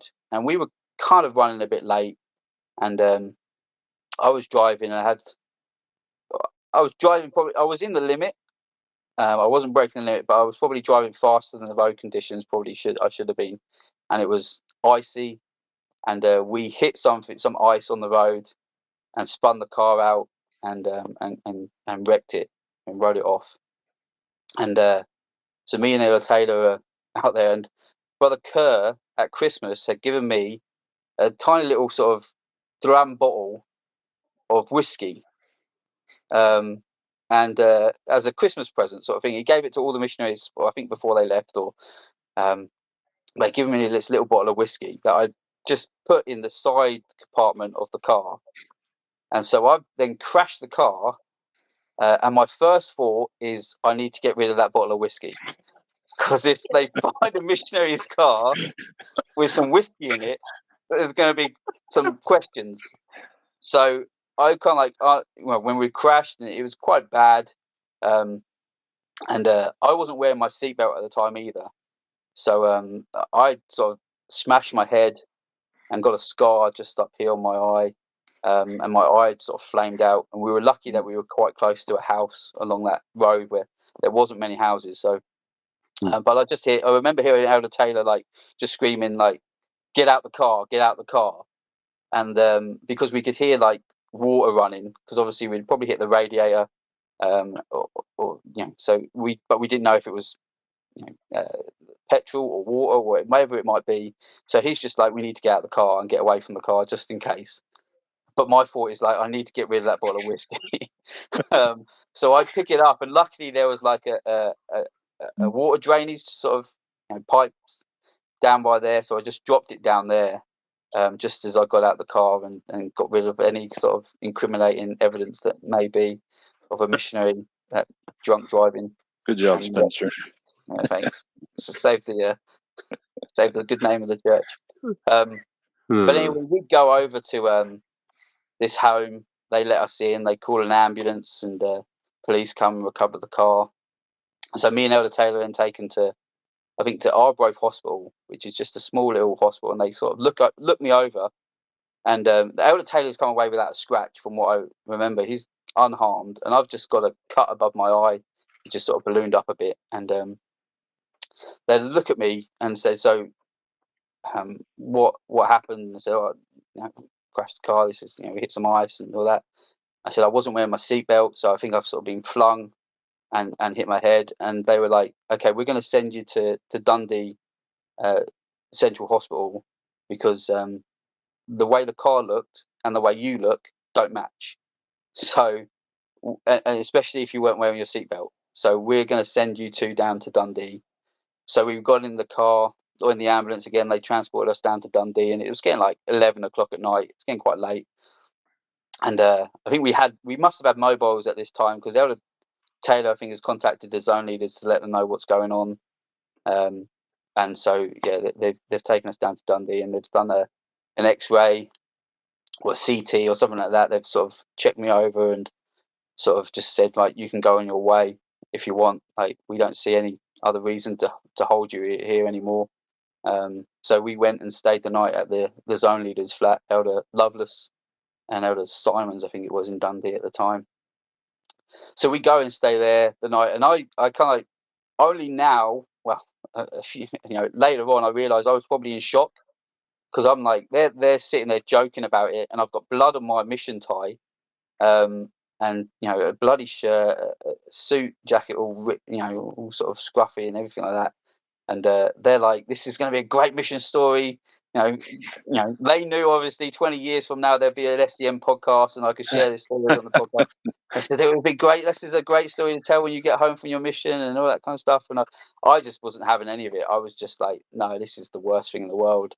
I just sort of sunk and was I didn't care if I'd wrecked a car, to be honest. I was just like, I just didn't know what was going on, really. And so I was probably in some sort of form of shock. And anyway, we went back up to Montrose, and I picked up my stuff, and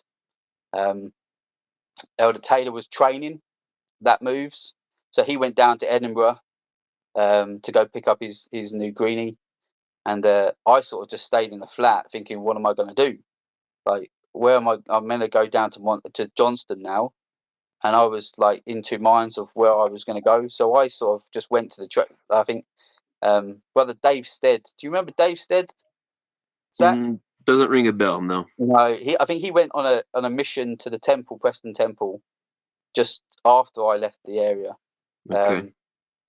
But he sort of came and picked me up from my flat, and then took me to the train station. He said, I can wait with you for the train.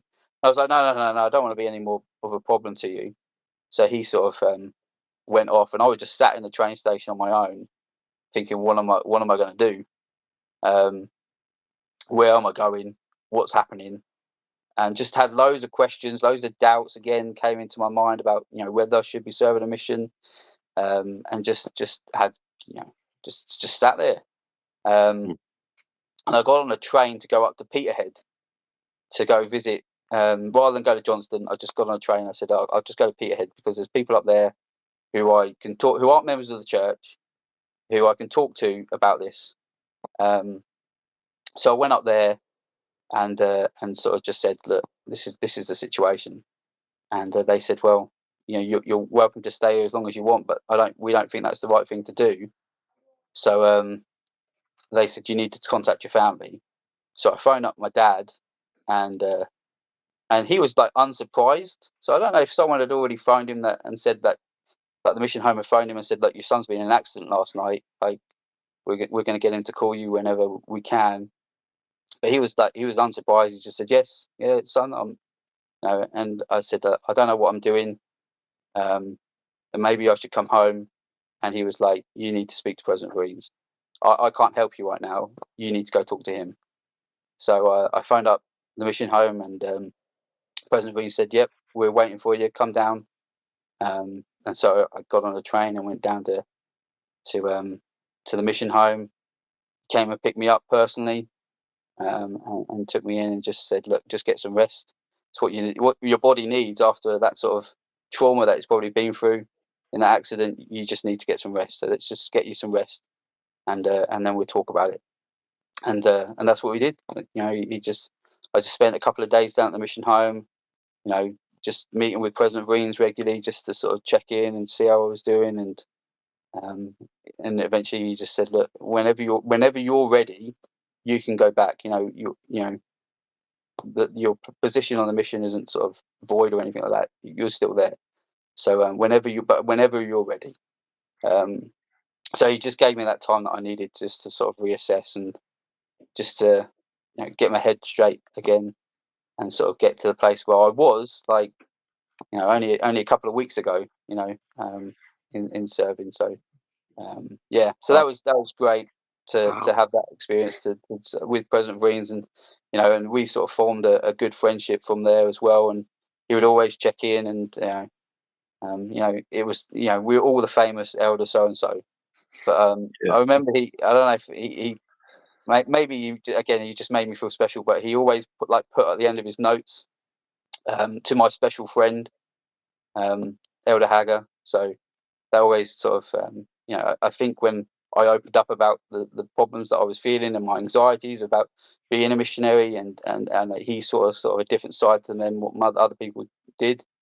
And he sort of said, he saw me for who I was. And I think having that experience with someone really builds a friendship, builds a bond. So I was grateful for that, because he just became like a father figure to me after that. And so moved down to Johnston with Elder Livingston, who Jack knows, and we served there. And we were in a 4-elder flat, and we had Elder Richards and Elder Green. And Elder Green had just come. I think he was green, which was always fun. He was in my group, so he just got there in February. Yeah, March time. Yeah. So that was great, and I really enjoyed that time as well, going to Johnston.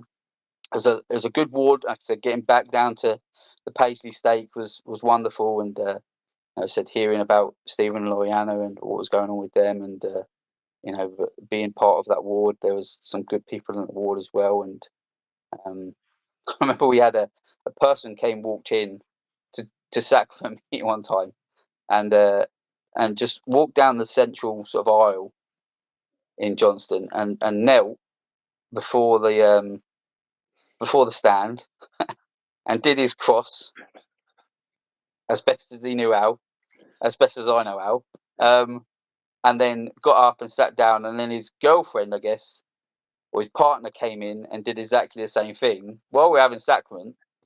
And we're sitting there as missionaries, like, okay.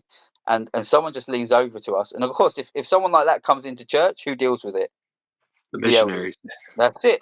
So someone leaned over to us and said, look, you need to go sit with them and find out who they are. There's your new friend. Yeah. And that's it. But we're inexperienced young men. We don't have a clue what we're really doing or what's going on. Like, surely an elders' quorum president or relief society president would be a much better person to take them out and talk to them. And so anyway, we went out and started speaking to them, and they were like giving us their sob story, how hard up they were, and they just needed some cash, and they just needed some help. And obviously, as missionaries, I was like, okay, well, I had like £5 on me, so I just said, look, here you go. Like, this is all I've got. Like, I can't give you anything else than that. If you want to wait around and speak to someone else, then maybe someone else can come and help. But this is, and they were like, thanks very much, and they left. They just took the money and ran. And this guy, I can't even remember his name, but I think he was like the high priest group leader, came out afterwards, and I told him what had happened, and he like rebuked me. He was like, "You stupid elder! Like that's all they wanted. Like you didn't have to deal with it. Like and I was like, well, who should have dealt with it? They should be the ones who came out and talked to him, right? Like not us. Like if you want a stupid elder to come and talk to these people and give them money, then that's exactly what you got. Like if you want to actually take them in and sort of find out what the problem is and offer them proper help, then maybe someone else should have come out and spoke to them. But they got me, and I was, that's all I've got. And he said, he just said, that money isn't yours to give away anyway; it's the Lord's. And you need to take a bit more responsibility when you're sort of handing it out, because they're going to go and probably just buy some alcohol with it, and that's and what have you done? And I look back on it, and I think, well, if it's the Lord's money, surely the Lord would just give it to him anyway. But there wouldn't be a problem with that. And if they went and bought alcohol with it, then that's their choice. Like, so what? Absolutely.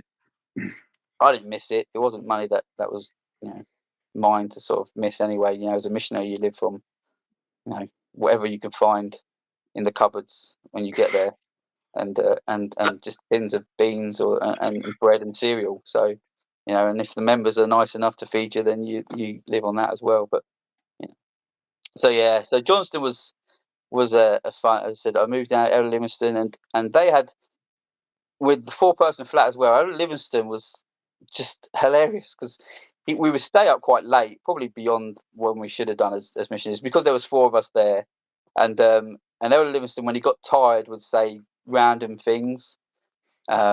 And so Elder Richards would just sit up, and he would loved it, because he would get him into some sort of debate about something quite deep that missionaries didn't need to really, it was fun to talk about, but it didn't really have any point of view. And so he would just sort of wind Elder Livingston up into sort of circles and knots and everything like that when sit on things, and then just laugh at him because Elder Livingston would say something ridiculous, and Elder Richards was like, I know, yeah. So that was fun, but it was fun to be in that thing. And Elder Green struggled. I think he struggled at first. Elder Richards was, I think, quite intense, and Elder Green, I think he sort of struggled with that, with an Englishman who was quite an intense guy. They didn't always see eye to eye, and they went out and worked. And I think Elder Green had a girl back home that he was sort of pining after a little bit as well when he first got out, and was worried about sort of what would happen while he was on his mission with this girl. And so that was sort of focus of his mind. And so President Vriens came down one time to talk to him while we were in the air, and he just came out of there. I was like, how was it? Like, how what's going on? And he was just like, he chewed me out. He just laid into me and just told me I was like the worst. If I was just wasting my time. He just gave it to me like 2 barrels, bang. And I said, oh, and how do you feel? And he was like, probably what I needed, to be honest. I needed someone to just shake me up a bit and just to give me a bit of a kick up the arse and just to carry on. It was just So bless Elder Green. I loved Elder Green. I didn't get to serve around him after that much, but he just seemed like a great guy and just a really sweet dude. Yeah, he was good. And then they moved out of the flat, and at the next transfers, and Elder Jared Bradley came in, and I got the intense guy. I think I was quite laid back and very relaxed about doing missionary work and trying to find different ways. Like in Montrose, we did cookies at Christmas. So we made the ward revolting cookies. We tried, but they weren't very good. But we got like paper plates. We got like these the mint like chocolates that you get around Christmas time. We got some of them. We just like wrote up a story of what Christmas meant to us, like me and Elder Cottrell. And then we made I think Sister Vriens had put like a cookie recipe on the back of one of the harvesters, one that transfer. So we thought, right, let's do it. Let's make these cookies. So we made them, and they were just bad. So we went to Asda and bought like cheap packets of like cookie mix that you just need to add like water and butter to, and maybe a bit of oil. and then you would just like make them into cookies. So we bought like 10 packets, made some cookies, and then realised we haven't got enough to feed the ward here. So we had to go back out and buy like another 20 odd packs of these cookie mix just to get enough. And they were coming out burnt and just nasty, like really bad. Bless the members, like that. This is why I love Montrose so much, because bless them, like we gave them these plates of these cookies, and we sort of would hand out like to every single member at the church on the Sunday before Christmas. And then if they weren't there, we'd go around and sort of just share the cookies with them. But bless them, like they were so, just welcoming of it, and just loved us probably even more a little bit, just because we had just done that and just given them these bad cookies that was. But it was the thought. I think that was, and I think someone came up to us afterwards, one of the members, and she said like missionaries had never done that before. Like, and that means something to when you do something like that, where you show that you care and that you're a part of the ward. That means something. And I was kind of like, well, that's how I want to be as a missionary, and I want to try and be like that. So in Johnston, we went in and we wanted to try and do something similar. So we came up with like a new. So we didn't have Preach My Gospel yet, but we were kind of finding ways in which to teach the members how to be missionaries. So we started writing our own like 6 discussions about sort of missionary work and how to prepare members to be missionaries.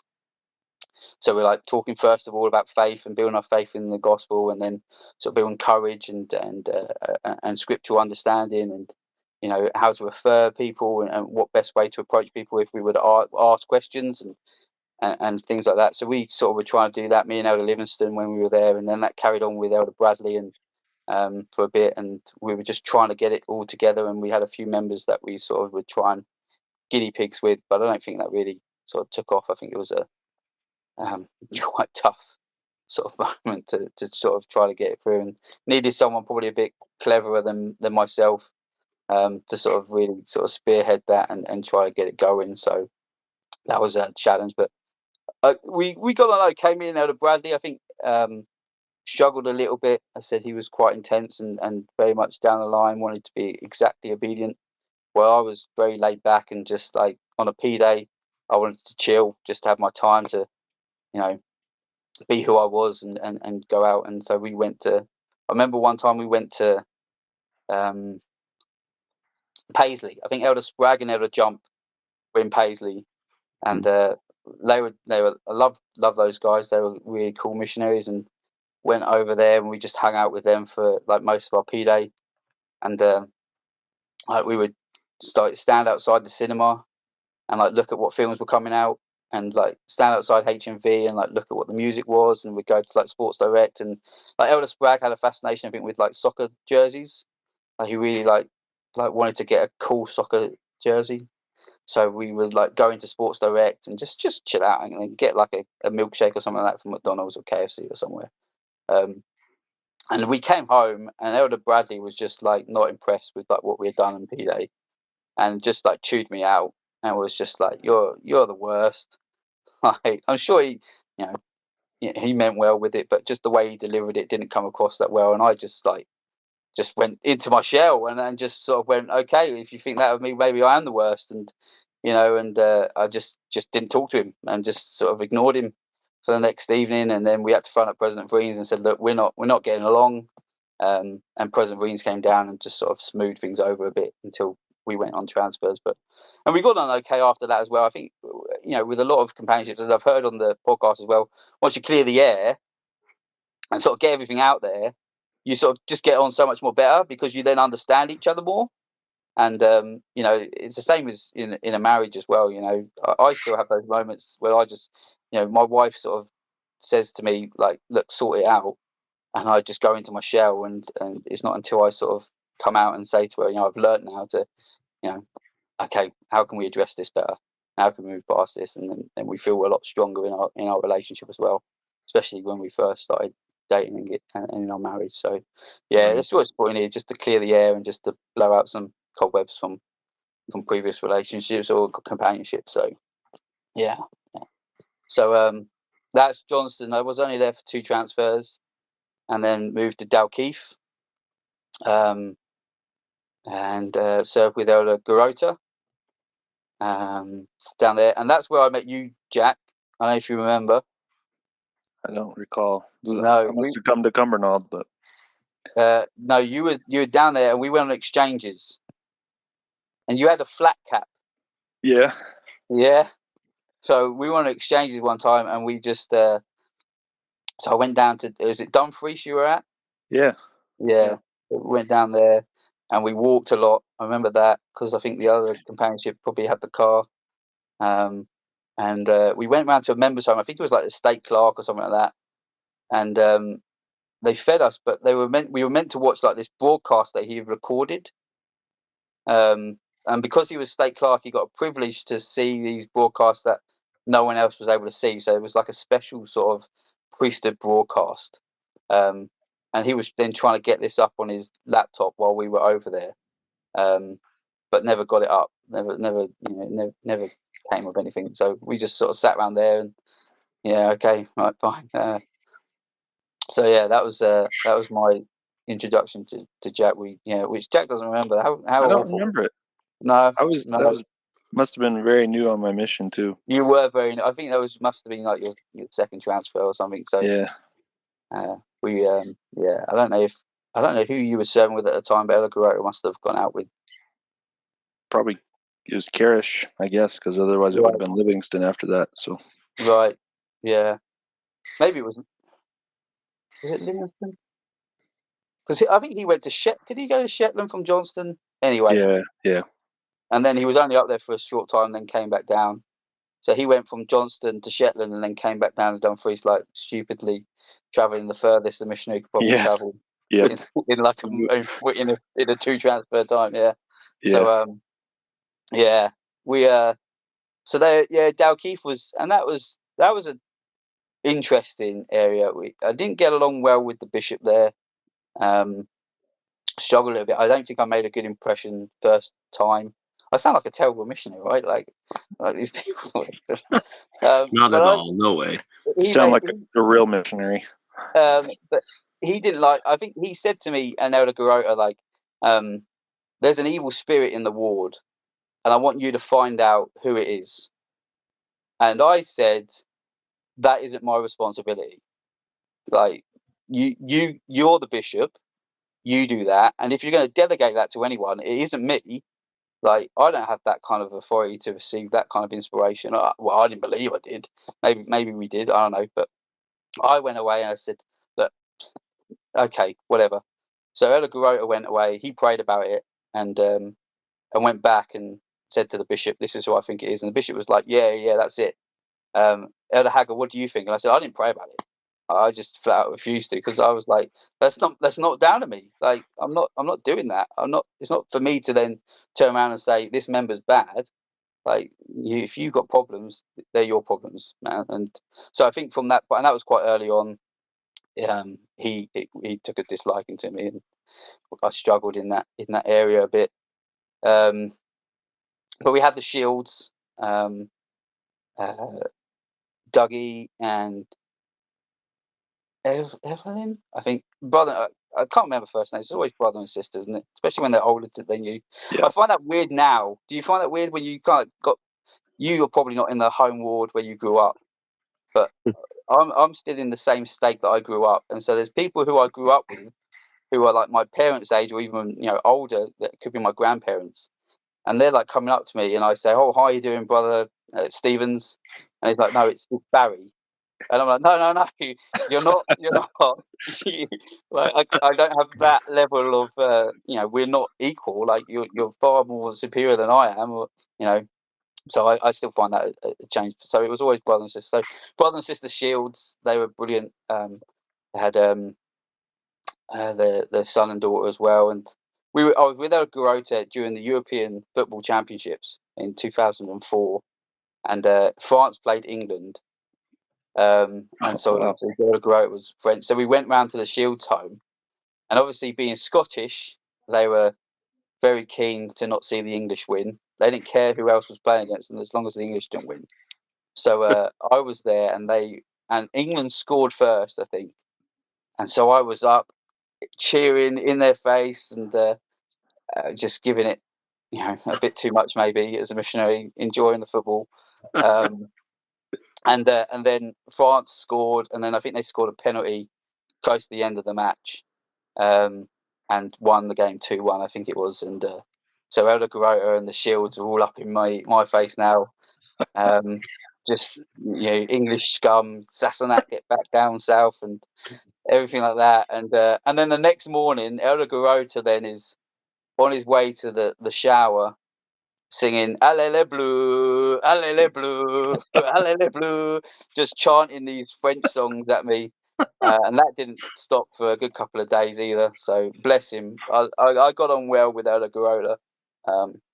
He was a good missionary, and we had a lot of and I think he had been serving with Elder Bhutan as well. So I came in and replaced Elder Bhutan a couple of times, and saw the success that reaped the benefits maybe of his missionary work, or saw the success in which he had. And he was obviously a fantastic missionary, and they had a baptism prior to me getting in there, Mark Walker, and he was a good guy as well. We got on quite well with him, and they had met a lady called Val, I think her name was, and had street contacted her. I think Elder Bhutan mentioned her in his podcast. And so we were teaching her, and I think she was born Jewish, had converted to Islam, because she had married a Muslim, but had gone back, I think, when she and her husband were then separated, had gone back to Jewish sort of traditions, but was looking into Christianity as well. And I think she was like a university professor, so she was hugely intelligent lady, just remarkable. And so as we were teaching her, she was sort of on there, but just never really got the whole picture, I guess. And we went to a fireside in Edinburgh, and President Vriens was speaking. And he spoke about the prophet Joseph. And he mentioned about these experiences that people had about seeing the prophet glow when he sort of spoke, and this sort of effect that in which I didn't know, but in like Jewish tradition was sort of spoken as like the shining, sort of. I think it was something like that. That prophets who spoke by the word of God would have this sort of glow about them. And obviously Val, who I believe who'd grown up in the Jewish faith, had obviously knew that. We didn't. And so while President Vriens was speaking, she got up and left crying. And so I looked at my companion. I don't know if it was Elder Bass or Elder Garota at the time, but I looked at them and I was like, "Uh-oh, what's going on?" And we then looked at Sister Shields, who had come with us as a fellowshipper, and said, "Can you go talk?" And she was like, "Yeah, no problem. Don't worry. You stay here." She went out, and then she came back in with this massive smile on her face, and we were like, "What's the deal?" And she was like, "You need to go talk to her." So we went out there, and she explained this whole sort of, again, this tradition of when prophets speak, they would have this glow. And when President Vriens mentioned that about the prophet Joseph, instantly she knew he was a prophet and that she needed to join the church. Wow. And we were like, Amazing. Brilliant. And then she turned around and said, "But I'm really busy at the moment, so I don't know when I'm next going to be able to meet with you guys." So we were like, from this high to almost like, well, it's not going to, like, when people say that, they just drop off. But I believe, like, after I left, I think she got baptized eventually. I'm pretty sure she did. So it was good to hear that, like, she continued on, and the missionaries were able to keep in contact and teach her. But yeah, that was Bass you served with after Garota? Yeah, Elder Bass. Yeah, he was in my group as well. Yeah, he was good. I think we struggled a little bit, but he was fun. Like, loved playing music. We met this. We used to go around to this lady's home, Josephine.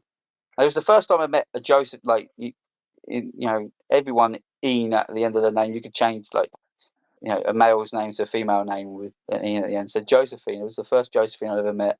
She was like 80 years old. And I've got a picture of her and me and Elder Bass like throwing up gang signs, like in this picture. Bless her heart. And she lived quite near to where the shields were. And so we were teaching her, me and Elder Bass, and it was so much fun, just sort of this 8-year-old woman trying to listen to these 20-year-old young men as we were trying to teach her about Jesus and then about sort of life, like our lives and what we were experiencing. And mobile phones were becoming a thing, and technology like that, which she just couldn't get her head around, and the internet and social media and other things that were coming along as well. And it was just a lot of fun, just sort of going around there as we discussed these sort of things with her. And she was a lovely lady. Yeah, so we served together only for 6 weeks with Ella Bass. Again, just 3 months in Dalkeith. And then moved to Irvine, which was my last area, and went with Elder Vriens, who was from Washington State, who lived in a van, singing songs by the beach before he came out with his mission. And I loved Elder Vriens. Like, he took no BS. He was just straight down the line. He said it as he saw it. And if you didn't like it, well, it was tough. And I think we got on quite well. We were together. He went home a little bit early because his visa run. I was with him for a little bit, and he was just brilliant. And we had, I think we had other elders in the ward as well. The Kilwinning, is it Kilwinning? I think Kilwinning was in the Irvine ward as well. So Elder Cook and Elder Bear, and then Elder Bear and Elder Stout. And so when Elder Bear was on, he was sort of saying about, Elder Stout was like double his size, but Elder Bear would happily wrestle him and take him down. And it was just great to hear Elder Bear sort of share that, and sort of having seen that firsthand as well, how they were, to get along. So, so with Elder Vriens for a little under 2 transfers. We had Alec and Janice Hutchinson. I think they were sort of prior investigators as well, but they committed just before I got to the area to get baptized. So they were a good couple. I think Janice has fortunately passed away, but they were really good, and loved teaching them. And I think the Passion of the Christ came out around that sort of time. So they were sort of like saying, "Oh, do you want to come with us to watch it?" And we were like, well, I don't think we were allowed, and they went and saw it and sort of told us all about it and everything like that. So, but they were really nice. And then we were teaching a guy called James Rankin. He was 86, and he got baptized. And Brother Torrance, I think, was a member of the ward, who was in his high 70s, baptized him. And sort of they were like, had developed he would come on teaches with us, Brother Torrance, and teach Brother Rankin. And it was brilliant to see that. I can't remember his name. There was another young man who stood in the water just in case. I can't remember what his name was, but I think he was serving on the High Council, so wasn't always in the ward. But just to see that these 2 older men in the waters of baptism was such a wonderful experience, and something that I'll never forget. And seeing it's never too late to change. That's sort of what that taught me. And then we had Stephen Ripley, who we knocked into, me and other friends, I think, and he was living with his partner, who was a less active member, which we didn't know until we knocked into them. So she knew a couple of the members who had moved from Greenock down to Irvine. And so Stephen was very keen to join the church, but obviously he was living with his partner. And so he said, "Well, what can I do if I want to join the church?" And he said, "Well, if you're going to continue in this sort of accommodation, and living with your partner, you're going to need to get married." And he was like, "Okay, that's what I'm going to do. That's what we're going to do." So he proposed, and Elder Vriens was his best man at his wedding. the ward helped to organise the wedding and put it all on, and we attended his wedding, and then about 2 weeks after, I baptised him, which was another great sort of experience. I think Stephen, it was good. It's just wonderful to be a part, and the whole experience of, getting them married was mayhem, but something you don't experience as a missionary really, and trying to organise it all. And I'm sure the ward didn't really appreciate it that much, that we had sort of like come along and said, right, okay, we've got this guy, but he needs to get married now, so can you put on their wedding and on a budget? Like, they don't have any money, so the ward just sort of run around and did flowers and paid for the food, and did everything sort of thing to help them out. So that was a really great experience with them. And we had Donald Muir. We found him, or Elder France found him by knocking on his door. Street contacted him to him, and he was a member, but he'd been less active for a long time. And when he got baptized, he didn't really understand a lot, really. I think he even said, like, when he went to the temple and was endowed, he wouldn't ever take his garments off.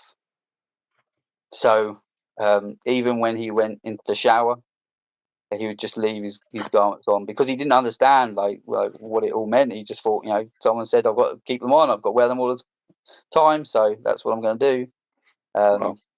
So yeah, but he was great, so enthusiastic, really keen to join the church, to come back to church. So he came back to church with us, and then we taught his wife Wendy, and they had a daughter as well, who I believe after I left, they eventually got baptized as well.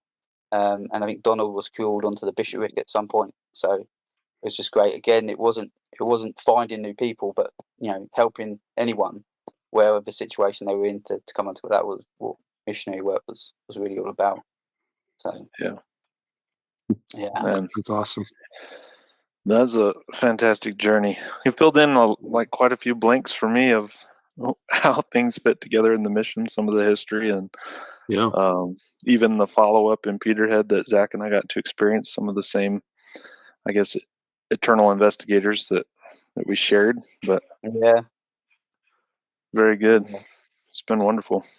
So I've still got 2 more companions. So after Elder Franz went home, I got Elder Newman, Elder Carl Newman. Oh, have you gone? No.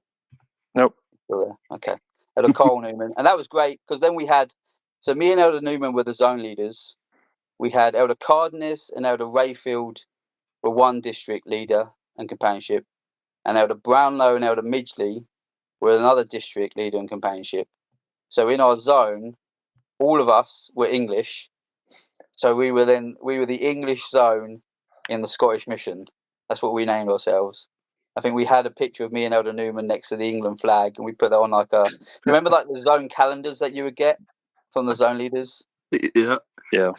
So we put that on the top of our zone calendar. Me and Elder Newman stand next to our England flag, the cross of St. George, as the English district. And then we obviously, with the Elder Cardenas and Elder Brownlow as well, we just, the English dominated that zone. So yeah, that was really great. And Elder Newman was great. Again, so relatable with the members.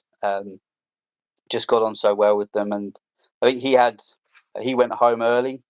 I think he had I think he got engaged. I think he was engaged before his mission, or was in a very serious relationship before his mission. And then her mum unfortunately passed away, I believe. And Elder Newman was like, I've got to be with her. And so he left early. His parents came up and picked him up, and he went home, which was a shame. And then I got Elder Leet for 2 weeks or a week, and then Elder Grant came in for the last 6 weeks? No, it wasn't even that. I think Elder Newman would have killed me off. So I think Elder Grant came in for I didn't serve a full transfer with Elder Grant.